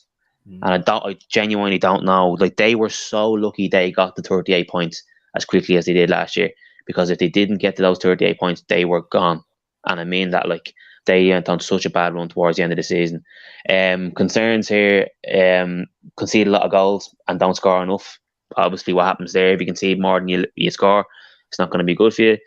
Key player is an obvious one. I think it'll be the same for everybody, is obviously Ward-Prowse. I think if Southampton lost a player like Ward-Prowse, I think they'd be in serious trouble. I don't know why he signed a new contract recently. Maybe it's just Southampton protecting their assets, but I think Ward-Prowse is a better level player than Southampton. I don't think he's a European level, but I think I can see Ward-Prowse being a decent signing for a team like Newcastle. To be honest with you, going forward, that bit of creativity in midfield as well. Honourable mention in terms of a key player is Che Adams, and the only reason why I say that is because I think that's going to be Southampton's only source of goals other than Ward-Prowse. And if he's not doing it for them, then they're in trouble. I can't even read my own writing here, but I have Aribo as a player to look out for. I think he's a talent that came in from Rangers, and I think he'll have a good season. But they does seem to be kind of bringing him off the bench at the moment, kind of blooding him in nice and slow. Gavin Bazunu as well. The reason why I mentioned him is because he's an Irish keeper. He's kind of in the ranks of Ireland at the moment. Big money sign. I think it was £15 million they paid from Man City. So he might have a decent season so far. He let himself down a little bit again a couple of weeks ago against Wolves, but I think it was such a bad shot that Podence took that it went in. I think if he had actually connected with it properly, he would have saved it, I think. Yeah, but it was one of those. And player who needs to have a good season for Southampton is Adam Armstrong. He's only scored 3 goals since he came in from Blackburn after lighting the championship up, and I think he needs to have a good season, or else it's going to be money not well spent. And I have Southampton finishing 17th, just about having enough to stay up, but I genuinely wouldn't be surprised if they went down either. Oh, interesting. Ed, what do you think? Do you think Southampton are going to stay up, like Matt said? Because we did our prediction show at the start of the season, and I went with Southampton to get relegated, and that was a little bit of a surprise at the time because there seemed to be much stronger candidates at that point. What have you gone for Southampton to stay up or get relegated? I've got them exactly where Matt had them, 17th. Interesting. Yeah. Do you think Ralph Hasenhüttl was the main man for that? The main reason to keep them up, or is there just worse teams? Yeah, the squad just isn't good. No, it's not. It's not. They're very threadbare. Like Matt said, I think an injury to James Ward-Prowse, and all of a sudden they don't even have sort of the set pieces creativity, which causes a lot of Southampton's goal chances. So, no, I actually don't mind Hasenhüttl. I think he's a decent manager. I would certainly swap him for our waste of space, Rob Brydon, Portuguese idiot. So I would swap him out. I don't think he's that bad of a manager. I just think his squad, he's sort of been doing it on, not necessarily purse strings, because they do spend, but they only sort of tend to buy in 1-2 players and don't really regenerate the squad very much. So I've got them 17th. Yeah. And Rally's in here as well. Big up yourself. And everyone else that has joined, like Know-How in here as well, saying that Champ is Armstrong's level. Rally saying good shout, 17th for Southampton near the bottom. I've gone for them to get relegated. And a big reason for that, one of them is what Matt's mentioned there. When I see teams that have a shocking second half to the season, there's a problem. There's usually an issue there. And if you can't rectify that early on into the next season, it's a sign of things to come for me. That's why I was worried about Wolves initially. We'll get into that as well when we talk about them. But that's where I see the massive issue for Southampton. They're also having the youngest squad in the league. Literally just he's switching between Arsenal and Southampton by the week. It's only like a 0.1 difference in average age of their squad. In that position in the table, it's a massive risk. It's a huge risk with the teams that are in and around them. And I think that's going to prove that if they stay up and they do well, then they could kick on from there with that squad of players that they have. But I can't see it happening, unfortunately. And they just won't have enough to stay up. So I've gone for them in 19th place in that table right there. So, guys, let us know what you think there. Bobby K's gone for Southampton 16th. They're just like cockroaches. Just don't die. Man, Wilf's also gone for them to stay up. David Lee's agreeing with myself. So, yeah, a mixture between them staying up, but in and around the similar position in the table. The next side that I'm going to go for, and being as we're talking about the South Coast, I may as well talk about Bournemouth. I'll run through this one because you know what? A lot of people have written off Bournemouth. They've had a good start to this one, to this season, really, given the fact that they beat Aston Villa at home and then they went and beat and they've gone and beaten Nottingham Forest, and Gary O'Neill's done a decent job there so far. He's nominee for Manager of the Month. So when I'm looking at their strengths, once again, a team that's stuck together a lot, didn't make too many signings in the summer. So they've got a strong chemistry and cohesion, but it is Scott Parker's side. They've got a lot of these players have got a point to prove. They've been impressive in the Championship, easily too good for the Championship. A lot of these players certainly have been, with plenty of upcoming talent as well. And I also think the low expectations surrounding them, if Gary O'Neill can use that to motivate them and push them forward, then that will be excellent for them. So that's what you're going to be looking at in terms of Bournemouth, if you're going to be trying to work with that. However, areas of improvement, you got to question the quality of these players. Are they at that level? Most likely not. With a lot of them, there's still a lot of questions. They'll have to have an outstanding season and an outstanding group of players that you look at in hindsight for that to happen. And then the same goes with the manager as well.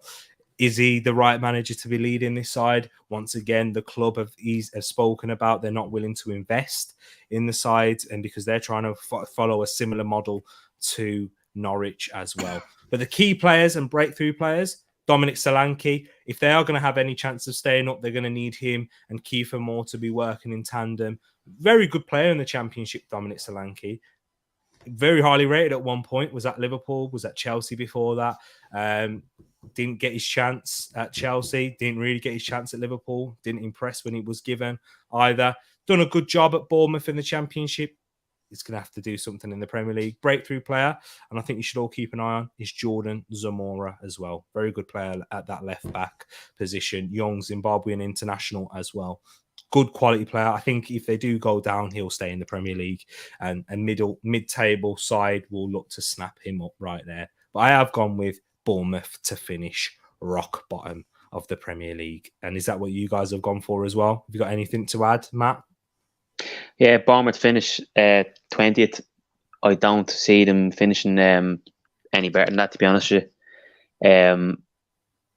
I just feel as though they have that kind of small manager bounce at the moment, with Gary O'Neill coming in, shoring up the defence. But there's only so much that can do going forward. I think they're 7 games in, and yeah, they've picked up points that they probably didn't expect to pick up, and they've got a decent win against the likes of Forest and Aston Villa.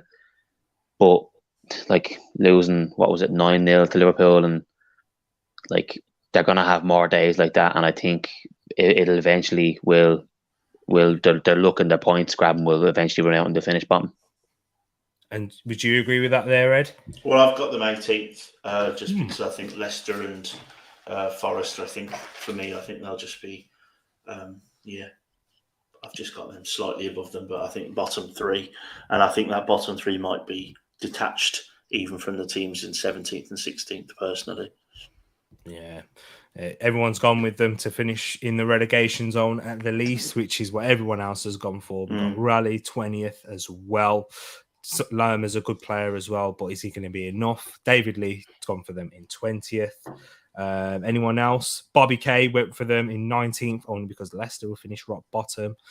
Kiefer Moore, he's very good in the air. Proved that in the first game as well. Will saying Bournemouth squad just too weak for the Prem, so we'll finish rock bottom. Ed, the next side for yourself is? Let's go with Leeds. They've done a bit of everything. 2 wins, 2 draws and 2 losses, sitting in 11th, and scored 10 goals and let in 10 goals. They're a pretty symmetrical team right now. Some of the strengths, I think their manager has managed to sort of lay Bielsa's ghost to rest. I think you can definitely sort of see that it's his team now, and the fans seem to be more on his side now. And they started the season well. Rodrigo played well. Bamford came back for a bit.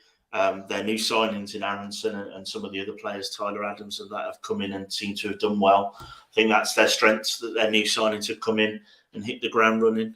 In terms of weaknesses for Leeds, I've gone with the small squad, very threadbare squad. It only takes a couple of injuries and you're into playing the kids, and these are improving kids as well, not just players that you'd heard of, but they're up and coming. You're talking about a lot of players with high numbers on the back that you've never heard of. In terms of breakthrough player for me this year, I think this is the year for Jack Harrison to keep improving. Really, really like him. I think he's a very, very good player. I think it won't be long till he does take the next step up to a Newcastle, to a team that maybe are pushing for the top 7, top 8 kind of places. And I think just as an aside for me, I think someone who needs to do better, their keeper, Meslier. I think there's too many Ricks still in him for me. I know he's very young, but I think, I think he's someone that if they are going to improve, he needs to, grow in stature a little bit more. Maybe he looks like a very fill out, he looks like a very young David De Gea to me. He's very skinny, very lanky. Sort of sometimes comes for a cross and when he shouldn't, and still got a lot not commanding enough. No. So I think for me, he's probably a player that I think has a potential but needs to improve. And where have I got them? Let's flip over my piece of paper. I think Leeds have moved the most. I've got them 14th.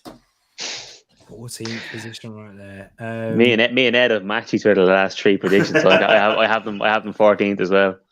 I think I've gone with Leeds a little bit too optimistic. I've gone for them in 10th, in that position there. I don't know, man. I just feel like Jesse March has he's built a good relationship with these players. He's getting good football out of them. Battered Chelsea, looked impressive in a lot of games, and they had that stumbling block against Brentford. But I don't know. I think they are trying to build something there at Leeds, and I think Jesse March is the right man for that job. With that crowd, I think they carry a lot of them over the line. So I've gone with Leeds to finish in 10th right there.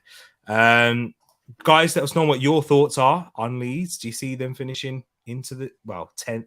That's the top half, isn't it? It's the last team in the top half. I agree with what Bobby Kay says there. It's one of those. They could finish 11th, they could finish 16th. You just don't know. Yeah. It's one of those mid-table teams, but I think they'll have a good season in 10th. Matt, who's the next side that you have? I'll go with West Ham. West Ham, for me, I have them down as... obviously, they've had a really bad start to the season, but I was talking to you the other night, Tereak, saying I just think they're just waiting for it to click. I think they've lost games they shouldn't have lost. Just not creating enough chances. Their players like Bowen, Antonio aren't picking up the goals as of yet.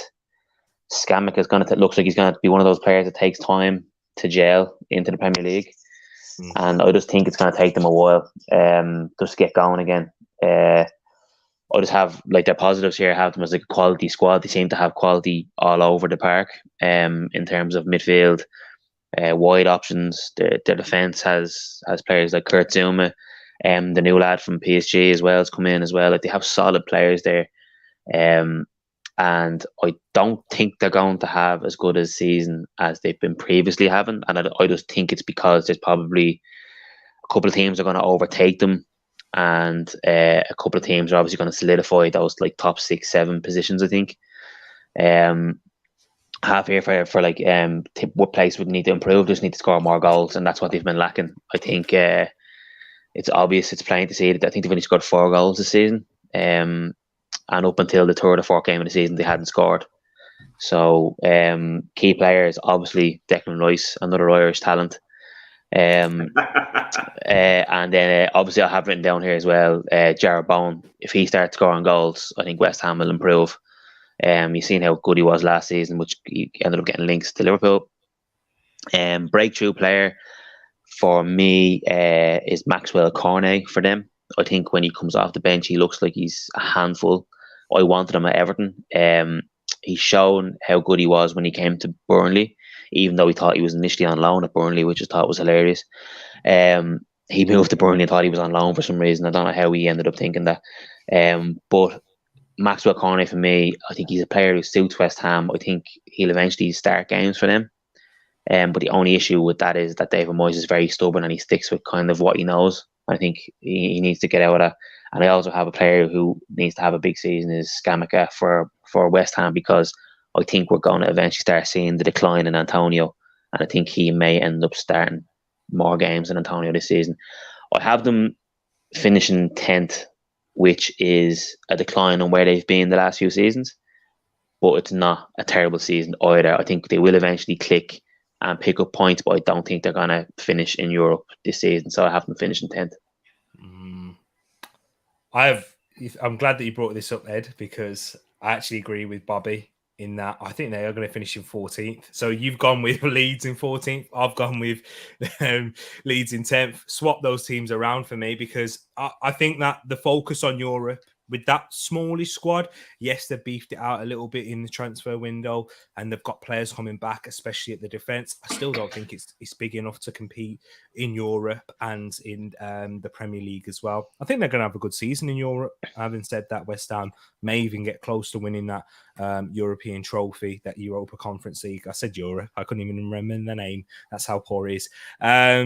But yeah, I think that they are going to finish in 14th place. I think it's not going to be a great season for them. Injuries piling up. Once again, kind of agree with your point talking about Mikel Antonio as well and the regression there. I still think David Moyes will keep his job, though. That's the difference with myself and Bobby. But agree with Bobby K in the chat as well. 14th place. What about you, Ed? What do you see happening with West Ham this season? Yeah, I think you guys have covered it quite well. I've got them 10th.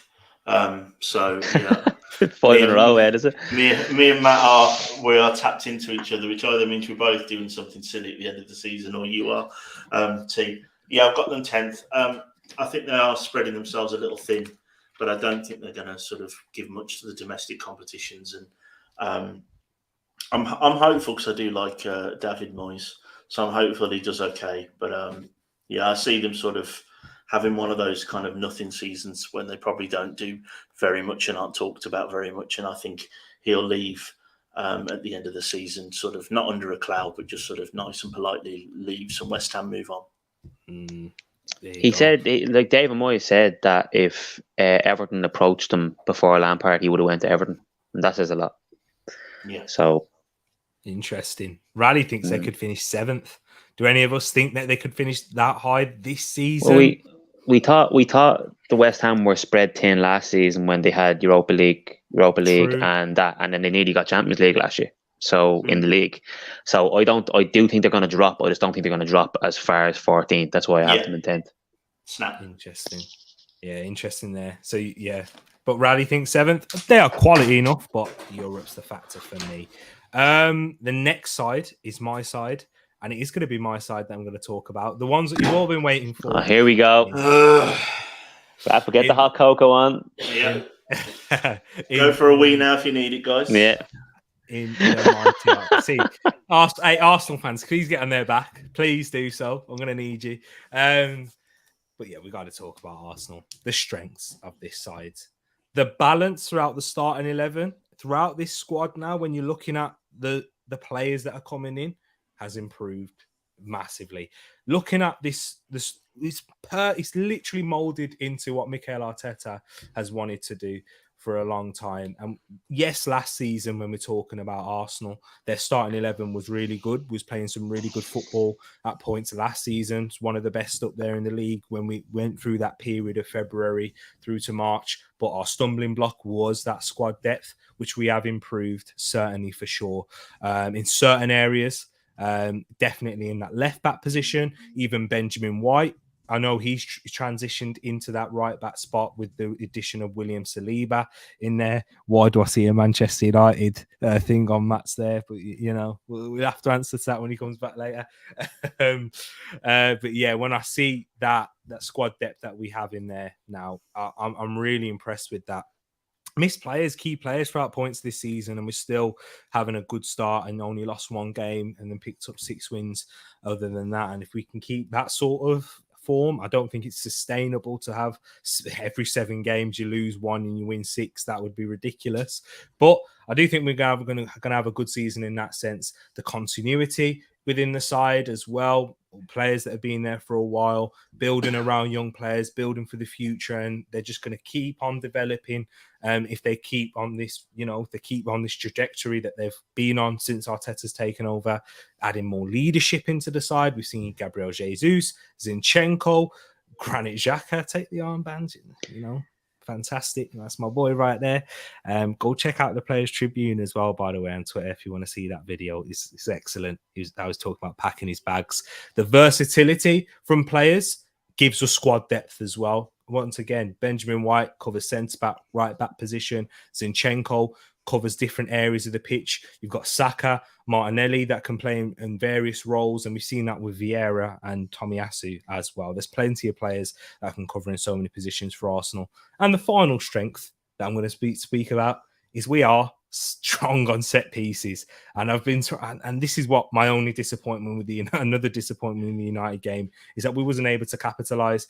But how good we've been from set pieces this season and last season, it's been amazing. Absolutely love that. Areas of improvement, it's the obvious part. Beyond Thomas Partey and Bukayo Saka in that defensive midfield and right wing position, areas of improvement and areas that we try to address in the market there. If we lose the likes of Thomas Partey to an injury, I think the leveling quality drops down defensively. In possession, I've been impressed with Sambi Lokonga. I don't think it drops down that massively, but defensively, yeah, certainly does so in transition. And other injury-prone players like Emile Smith-Rowe, I want to see take on and really kick on this season. As Ed's previously said on the channel, the jury's out for him on Emile Smith-Rowe. But for me, my only issue is just if he can't stay fit. That's the only problem. In terms of what he can do when he's playing on the pitch, the mentality he shows, the maturity, he's excellent in that. And the other probably weakness for Arsenal is the fixture congestion alongside Europe. The key player, which is probably different to what everyone else has gone for, because it's all about this player for me. If he stays fit throughout the majority of the season, we're going to have a fantastic season when we'll easily be in the top 4. If he isn't fit throughout the majority of the season, I think it is a top 4 race and a top 4 battle, and that is Thomas Partey, because of how vital and important he is. Some people will say, yeah, what about Jesus? I mean, we never had Jesus last season and we were still close there. But once we lost Thomas Partey, that's when we dropped out of the top 4 race. I think he's that key and that important. Jesus, wonderful again, another key player, of course, but Thomas Partey is the one I'm looking at. And the breakthrough player for me is Gabriel Martinelli. That's the one who I want to get 15 goals and assists. That's what I'm wanting from. That can be 10 goals, 5 assists. If he can do that this season, he's increased in his level. And the final position I've gone for Arsenal is in 3rd place, which is what a lot of you guys in the chat have gone for as well with Arsenal. But Ed, what have you made of Arsenal, and where do you think they're going to finish in the end? Yeah, I've got them finishing 3rd, same as you. Impressive start to the season. We talked about the Man United game the other day. I still think a lot of that is on Arteta for changing the system a little bit too quickly. But I think he'll learn from that. Very good squad, improved all around, really. Only real big issue, like you've talked about and we've talked about previously, Thomas Partey gets injured. All of a sudden, your midfield doesn't look near what it should do. So, yeah, but I've got them 3rd. And like Matt talked about earlier, I think that sort of 2 to 6, I think I've changed 5 or 6 times. So, yeah. And what about you, Matt? Do you see Arsenal finishing? You didn't go for Arsenal in 3rd. I did, yes. The Arsenal 3rd. Yeah. Oh, so that was clean sweep. So we have our top 4 boxed off now, do we? Yeah. So mine's Man City, Spurs, Arsenal, and now I haven't got my 4th place yet. So, so I have Arsenal finishing 3rd. I think they've done what they've had to do and what they didn't do last season, and must get off to a good start. I think that in terms of their squad depth has improved, but like you said, Tereak, they have Europe this year, so that's kind of counteracts that. Personally, I think players like Martinelli and Saka actually have to improve again this year if they want to be a top 4 team.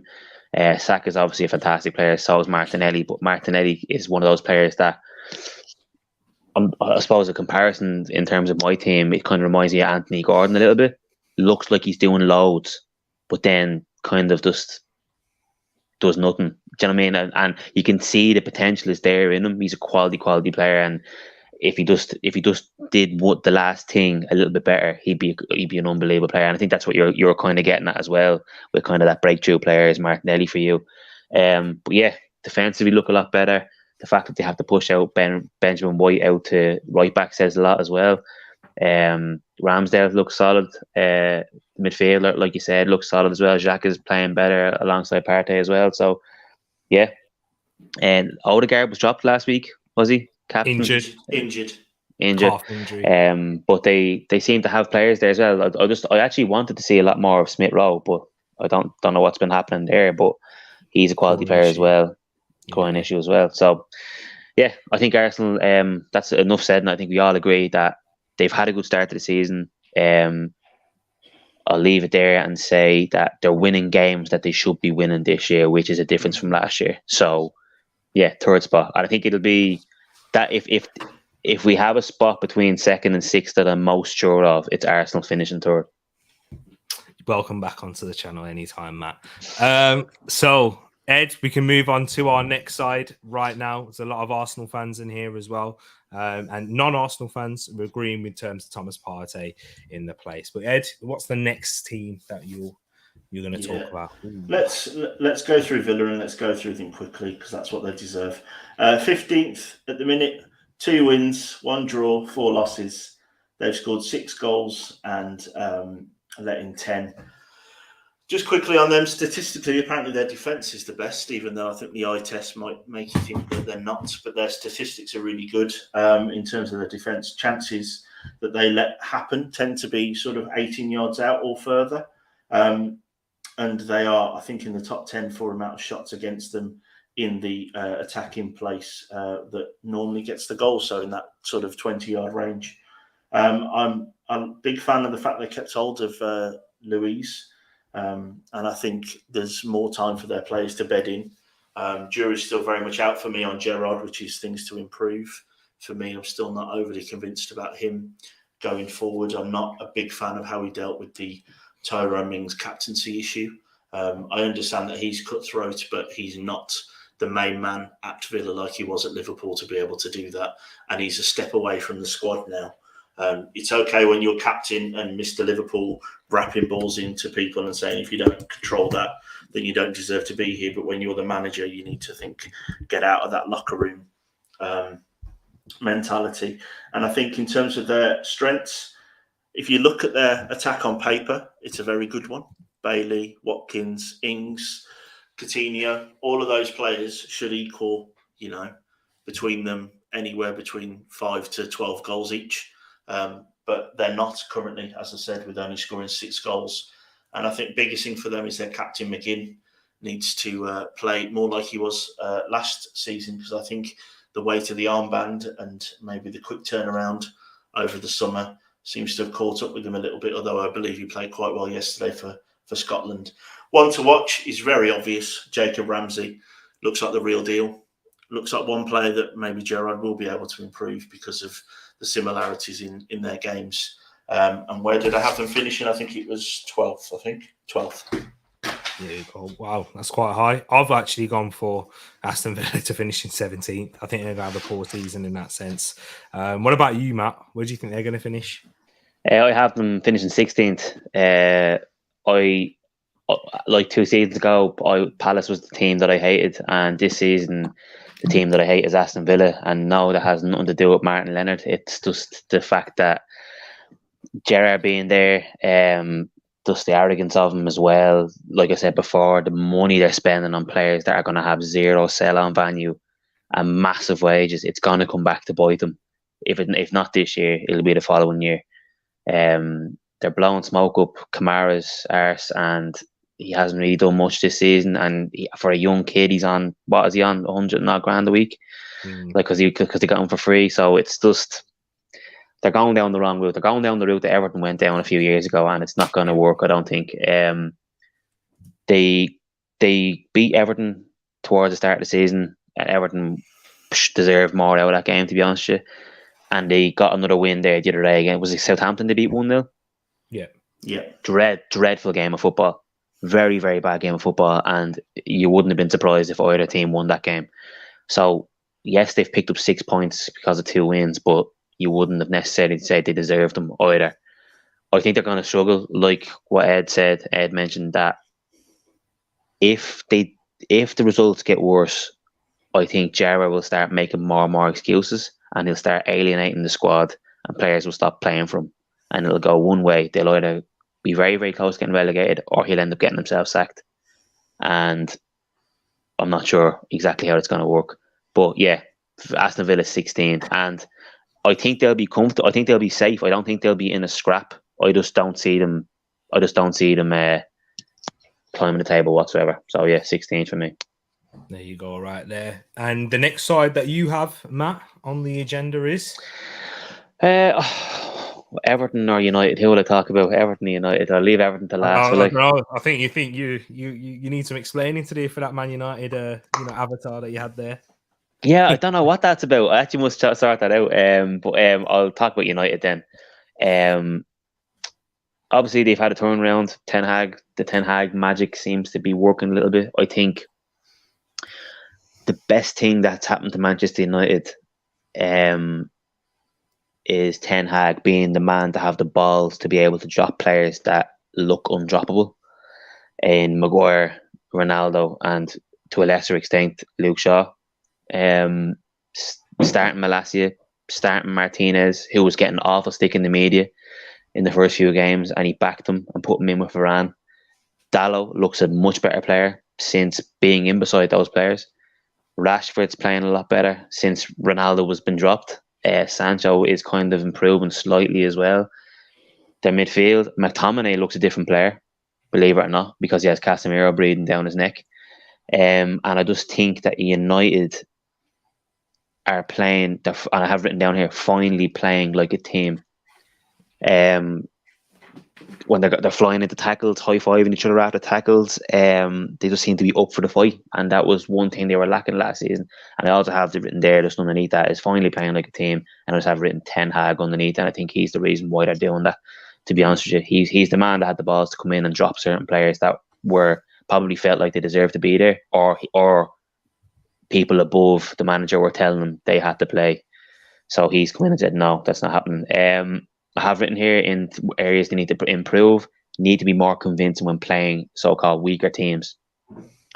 When they went on that 4-game winning streak, they played Southampton and Leicester, and they won the games, but they weren't very convincing in those games. I think if they are going to finish where I have them finishing, they need to basically be the United of old and win those games 4 or 5-0 and demolish teams like that, really put them to the sword. And last year they were drawing those games, and they need to make sure they're winning those games more comfortably. Key player for me is Martinez, and the reason why I have Martinez written here is I think he's the man who's going to breed that mentality into that squad from the centre half position. If United are in a tough game, he's going to be the man to kind of stick the fire up players' arses, I suppose. And I also have their honourable mention, Christian Eriksen. I think the goals that United have scored this season, he mightn't necessarily got the assist, but he's been the man who's created the goals for them, and I think he's been absolutely fantastic signing for them. So yeah, Martinez and Eriksen, the key players for them. Breakthrough season from me, I think an obvious one is probably Anthony. Big price tag. He's going to have to perform to a certain level, and he's doing very well, scoring on his debut as well. And players who need to have good seasons for me are Rashford and Sancho. I think they both need to have good seasons in terms of, first of all, getting back into the England squad, and second of all, propelling United into where I'd have them to finish, and I actually have Manchester United to finish 4th. There you go. 4th place for United. Wow. And that's kind of linking into what CM's saying there, the ceiling being 4th. But I've actually gone for Man United at CM's worst there in 6th position. I think it will be tight between them and Chelsea. And my final word that I just want to say on Man United, I think they will finish 6th. Ten Hag's a good manager. He's going to get them. He's going to get them not playing great football yet, but he'll get them efficient now. He's gone through that rocky stage. There will be more to come. But yeah, he's doing well. And it's kind of like, as you said, Matt, about McTominay, me and Ed, we spoke about McTominay, and especially myself last year, and I got absolutely pelted for it, saying I don't think he's as bad as people make out. But I'll move on. Ed, what's your He's playing well so far. Let's be honest, he's playing well so far, and I do think it's because his position is actually he could be dropped out of the squad, so that's why I think he's playing well at the moment. That's what happens when you got a good manager. What was you going to say?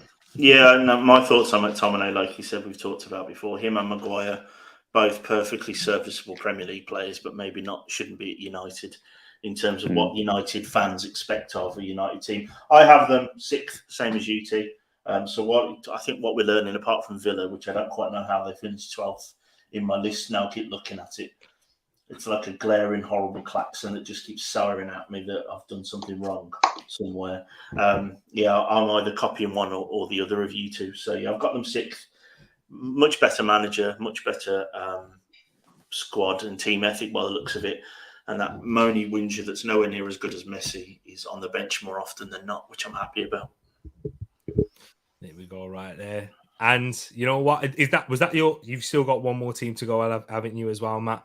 Yeah, I've one, you have 2, I think. Yeah. Yeah. So do you know what I'm going to do to speed it up double time? I'm going to run through these 2 teams together at this time. So my final 2 teams that I have on my list is Brentford and Newcastle. And I do think they're going to finish in similar areas. So this is why. With the strength of Brentford, though, when I'm looking at them, their cohesion, the atmosphere around Brentford, I think they've got a fantastic manager. I think pound for pound, the best run club in the Premier League right now, if you're talking about their regime, and their recruitment, everything and how they've bought and sold players has been fantastic and got them to this position. I think they've got good squad depth compared to teams in and around them as well. The creativity from wide is a real area of their strength and what they're going to be trying to use to get the best out of Ivan Toney. We've got Ivan Toney in terms of goals, who's definitely a Premier League striker now playing for England. Hopefully he does well in this international break, because I actually do want him to go into the World Cup squad. So another thing, I'm going to always pull you up on what things I got right about Ivan Toney. Tactically versatile. They can play through at the back. They can play the 4 and set pieces for them. I like their creativity. Even against Arsenal, they kept going for a lot of long throws with Matthias Jensen. I like how they try and mix it up a little bit and have these interesting corner routines and free kicks as well. Areas of improvement, similar with Mitrovic, reliance on Ivan Toney is very heavy in terms of their goals, and even creativity from a central area, because that's another area of weakness for them as well. Possibly could get second season syndrome, as well as the unproven new signings that they do have. Key players, Ivan Toney and Christian Norgard, if he can come back as fit and soon as possible. You heard me raving about Christian Norgard plenty of times on this channel, and breakthrough player in Josh De Silva. And similar strengths in terms of Newcastle is their cohesion, the spine of the squad, which is very strong for them. Eddie Howe's worked that really well. This is what both managers in Eddie Howe and Thomas Frank have really done. They've got players with points to prove as well with Newcastle, which is the right side type of signings you want to make, players that can help you transition and try and break into that top 7s or that top 6, shall I say. And they've also got a little bit of stardust as well with Bruno Guimaraes, who could play in the midfield of most sides in the Premier League for sure. And then you've also got so you've got Alan Saint-Maximin, Alexander Isak on big money being brought in. So they've got that little bit of magic right there. Areas of improvement, their squad depth isn't as good as Brentford's, in my opinion. But beyond the key players, like we've seen Callum Wilson, Saint-Maximin and Bruno Guimaraes get injured, and their performances lacked and dropped in quality in those games. And that was against Crystal Palace at home and Bournemouth, which you'd expect better from them. Eddie Howe, still questions around him if he's that manager to take them into that next level. So, of course, and I know he's been offered a new contract, but yeah, there's still questions around that. Can he do that? The team that is in transition, so there's players that are in there that know they're not going to be in there for the long term, but they're just trying to be there. Just, this is a good, not necessarily a good payday, because I think any Premier League team is like that, but they're players that know that they're going to have if they can play. If they're not playing, they're not going to be there in the long-term future in the direction their club's going to be taking. Key players, Alan Saint-Maximin, breakthrough player, Sven Botman. They are going to need him to have a great season if they are to break into that, if they are going to finish as high as people expect them to do. And in terms of the positions, I've gone for Brentford. I've actually gone for Brentford to finish 8th and Newcastle to finish 1 place higher in 7th. What do you guys think about those right there? Ed, what do you say? I've got Newcastle to finish 7th. And Brentford to finish 9th, and I had Brentford in my bottom 3 when we did this a few weeks ago. So yeah, things have definitely changed on that. I did say that I wasn't overly. I just thought they'd run out of steam, which I think they might do, which is why I've got them sort of down 9th in 9th. And I think Newcastle, just quickly on them, I think they bought so well. It's actually a little bit annoying. because you kind of want the people with all that money to go a bit crazy for a bit, but they haven't. So yeah, that's my thoughts on those two teams. There we go, right there. And what about you, Matt? What are you saying? Yeah, I've got Brentford to finish 9th with Ed, and I've got Newcastle to finish 8th. Kind of looking at the team, I have to finish 7th now, and I'm not sure about it now. But it's one of those where I think Newcastle are going to be the best of the rest. So I think they could get that 7th spot, but I just have them Brentford to finish 9th and Newcastle to finish 8th. Yeah, I agree with everything you said. There you go, right there. Interesting. Ed, who's your final 2 teams that you've got? I've got Wolves and Brighton. Just quickly on Brighton, what have I got for them? Strengths, the balance of their team, balance of their even the way they attack is incredibly balanced. Things that they need to improve, or not necessarily improve, but to work on for me, is how they deal with Potter leaving. I think that's going to be a big one. They've obviously brought in their new manager now, the Italian guy whose name, I've forgotten now. I didn't write that down. How they manage that, whether or not, I think that's knocked them down a couple of places to where I thought they were going to be dealing with that. And I think when we look at sort of their star man or players that I think have really impressed me so far, McAllister, moving back from a number 10 to sort of that midfield general role. I think he's done really well there. Caicedo just moving straight into the Basuma role. Brighton, we know that their scouting is incredible. And I think for me, someone to step up. Trossard, he needs to get into double figures of goals for Brighton this year. And I think for Brighton, I've got them finishing 8th. And then on my basket case of a club, I've got a 16th. I've never seen a team look so toothless before, and I've watched an awful lot of football in 37 years. We don't take shots. We don't look like we're going to try and take shots. We have a wonderful heat map that's on Twitter somewhere, I believe, where it's a horseshoe, where we just go around and around. We dominate the ball and do absolutely sod all with it. We've got so desperate we brought in Diego Costa, and the latest from the club is apparently he's banking goals in training, which is wonderful news for everybody. And I think we've got one of the worst managers in the league. I said I didn't rate him this time last year. I still don't. He throws his players under the bus in public. He's always causing some kind of ruckus to say that we need more. He's been heavily backed and we still look completely toothless, despite the fact we've got, I would say, a midfield that most teams in the Premier League would kill for. And Starman for me so far this year, Max Kilman. Other than Haaland, no one else has made him even look remotely troubled all year. And as much as I'd like to kick Grealish in the stomach, Nathan Collins obviously not doing a great job last week as his defensive partner. And player for me that needs to step up for me, I think it needs to be Podence. I think, Matt, you hit it perfectly about what you said about Anthony Gordon and those players that look flash, do everything, but then do nothing that actually makes any difference. And for me, he does all the ball rolls and soul rolls and step overs and looks brilliant, but we've got no one in the box and he never even tries to get in the box or affect the game, despite the fact he's our top scorer so far with 2. So, yeah, I've got a 16th. Wow. I've gone with Wolves to finish in 11th, actually, which would be a decent season once again. I don't agree with you on Bruno Lage. I still think he's a good manager. But hey, I do agree that there hasn't improved in the attacking sense, and he did have a poor end to the season. He hasn't improved anything. I don't know. I think he has improved. He's changing a different style as well. He's moved from a 3 at the back to a 4 at the back. And we're still not scoring. Yeah, but that's not the issue. Is you haven't signed anyone who's in the attack that will give you that real improvement. Gonçalo Guedes, he's still got to give managers time as well with their new signings in Gonçalo Guedes. You're not gonna win this one, Tereak. You're just not gonna win this one. Time. We've won 1 game in 14 games. New How much more time does he need? What needs?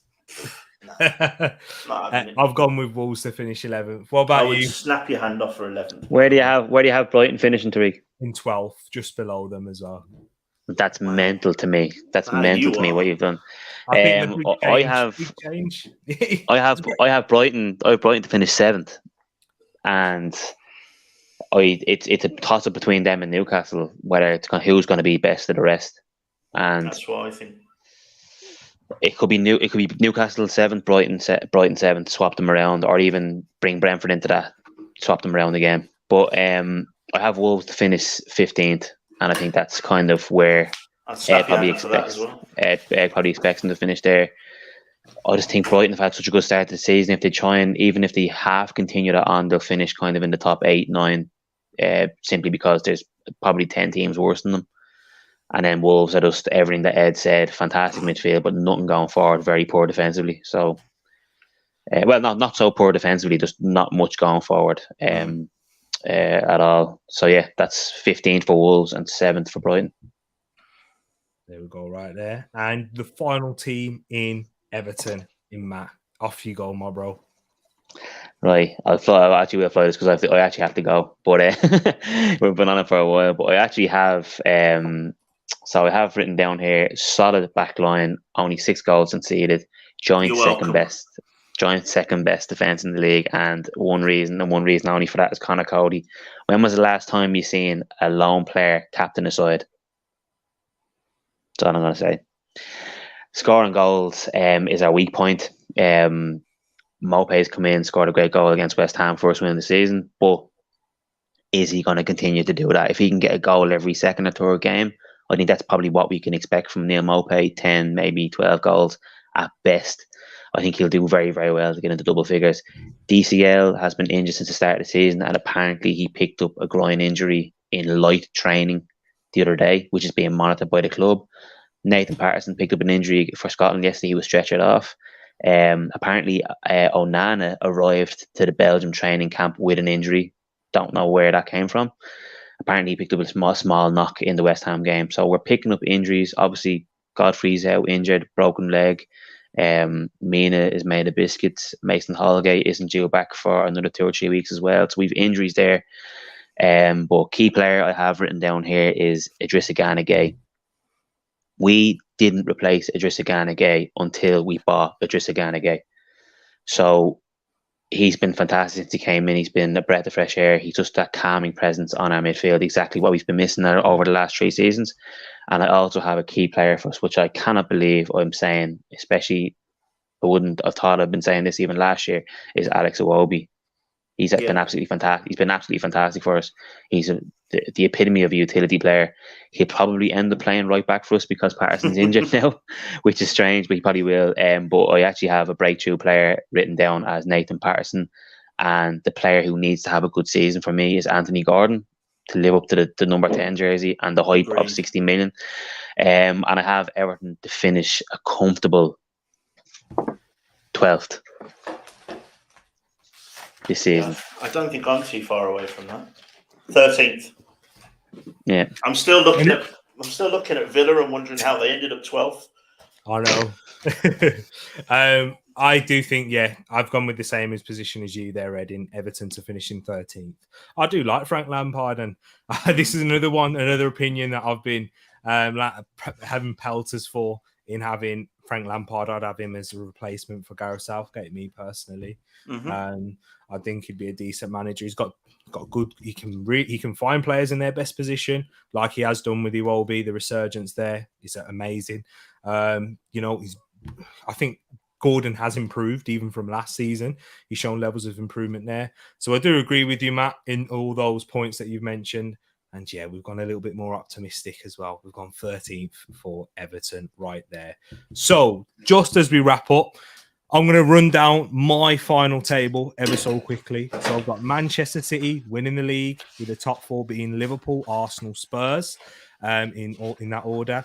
Missing in the top 4, I've got with Chelsea in 5th, United in 6th, and being the best team and making it into the Europa Conference League if one of those teams in the top 6 win one of the all the cup competitions is Newcastle. And Brentford in 8th, Palace in 9th, Leeds in 10th, and Wolves in 11th. Right there, with Brighton in 12th, having a fall off, given the change in manager right there, with Everton in 13th, and good for Matt right there. That would be a decent finish. West Ham in 14th, Forest in 15th, Fulham in 16th, Villa scraping outside of the relegation, just finishing outside of that there, with Leicester in 18th, Southampton in 19th, and Bournemouth in 20th. Ed, what's your final table? I've just moved Villa down because it was doing my head in. So I've got City winning the league by a mile. Then I've got any one of these next four could be in any different order, but what I've actually gone for is Liverpool in second, Arsenal third, Spurs in fourth, Chelsea fifth, Man United sixth, then Newcastle and Brighton seventh and eighth, Brentford, West Ham and Palace 9th, 10th and 11th. Now I've moved Everton up to 12th, Leeds up to 13th, Villa 14th, Fulham 15th, Wolves in a disappointing 16th, and then I've got Southampton just outside the relegation zone with Bournemouth, Leicester and Forest as my bottom three. And last but not least, our amazing guest in Matt. What was your final table or areas that you've got right there?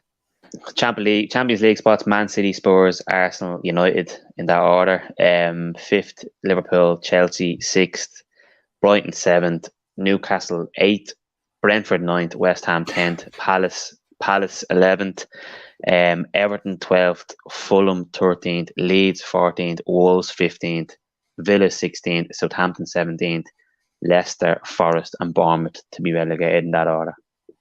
Interesting one right there. Guys, let us know yours in the comment section below as we are about to wrap up now. It's been a long one, people. Thank you for sticking through us. And thank you to my guest, Matt, for sticking through us as well. And for Ed as well. Both of you, massive appreciation for the research and time that you put in tonight. Really appreciate it again. Guys, we're going to love and leave you. Thank you for tuning in. Make sure you get yours in afterwards. Hit that like button, subscribe if you're new, and don't forget to share the stream as well. We are out, people. But before we go, Matt, let the people know where they can find you. You can find me on Mondays doing the Talk of the League podcast on the weekly Armchair Sports Talk channel. Tereak is a regular on that. Probably have him on again as soon as possible. Ed's been on it a couple of times as well, I think. So you're more than welcome to come on again, Ed, as well, to give you that Wolves perspective, a bit of Wolves drama. So yeah, if you find me there most Mondays, we aren't there this Monday because of the international break, and we don't care about the international break. So Monday week we'll be back with a big show for the Premier League coming back. So see you there. Thanks again, Ed. Thanks, Ed and Tereak, for having me on. No, thanks, Matt. Take care, people. We're out. Have a good one. Peace.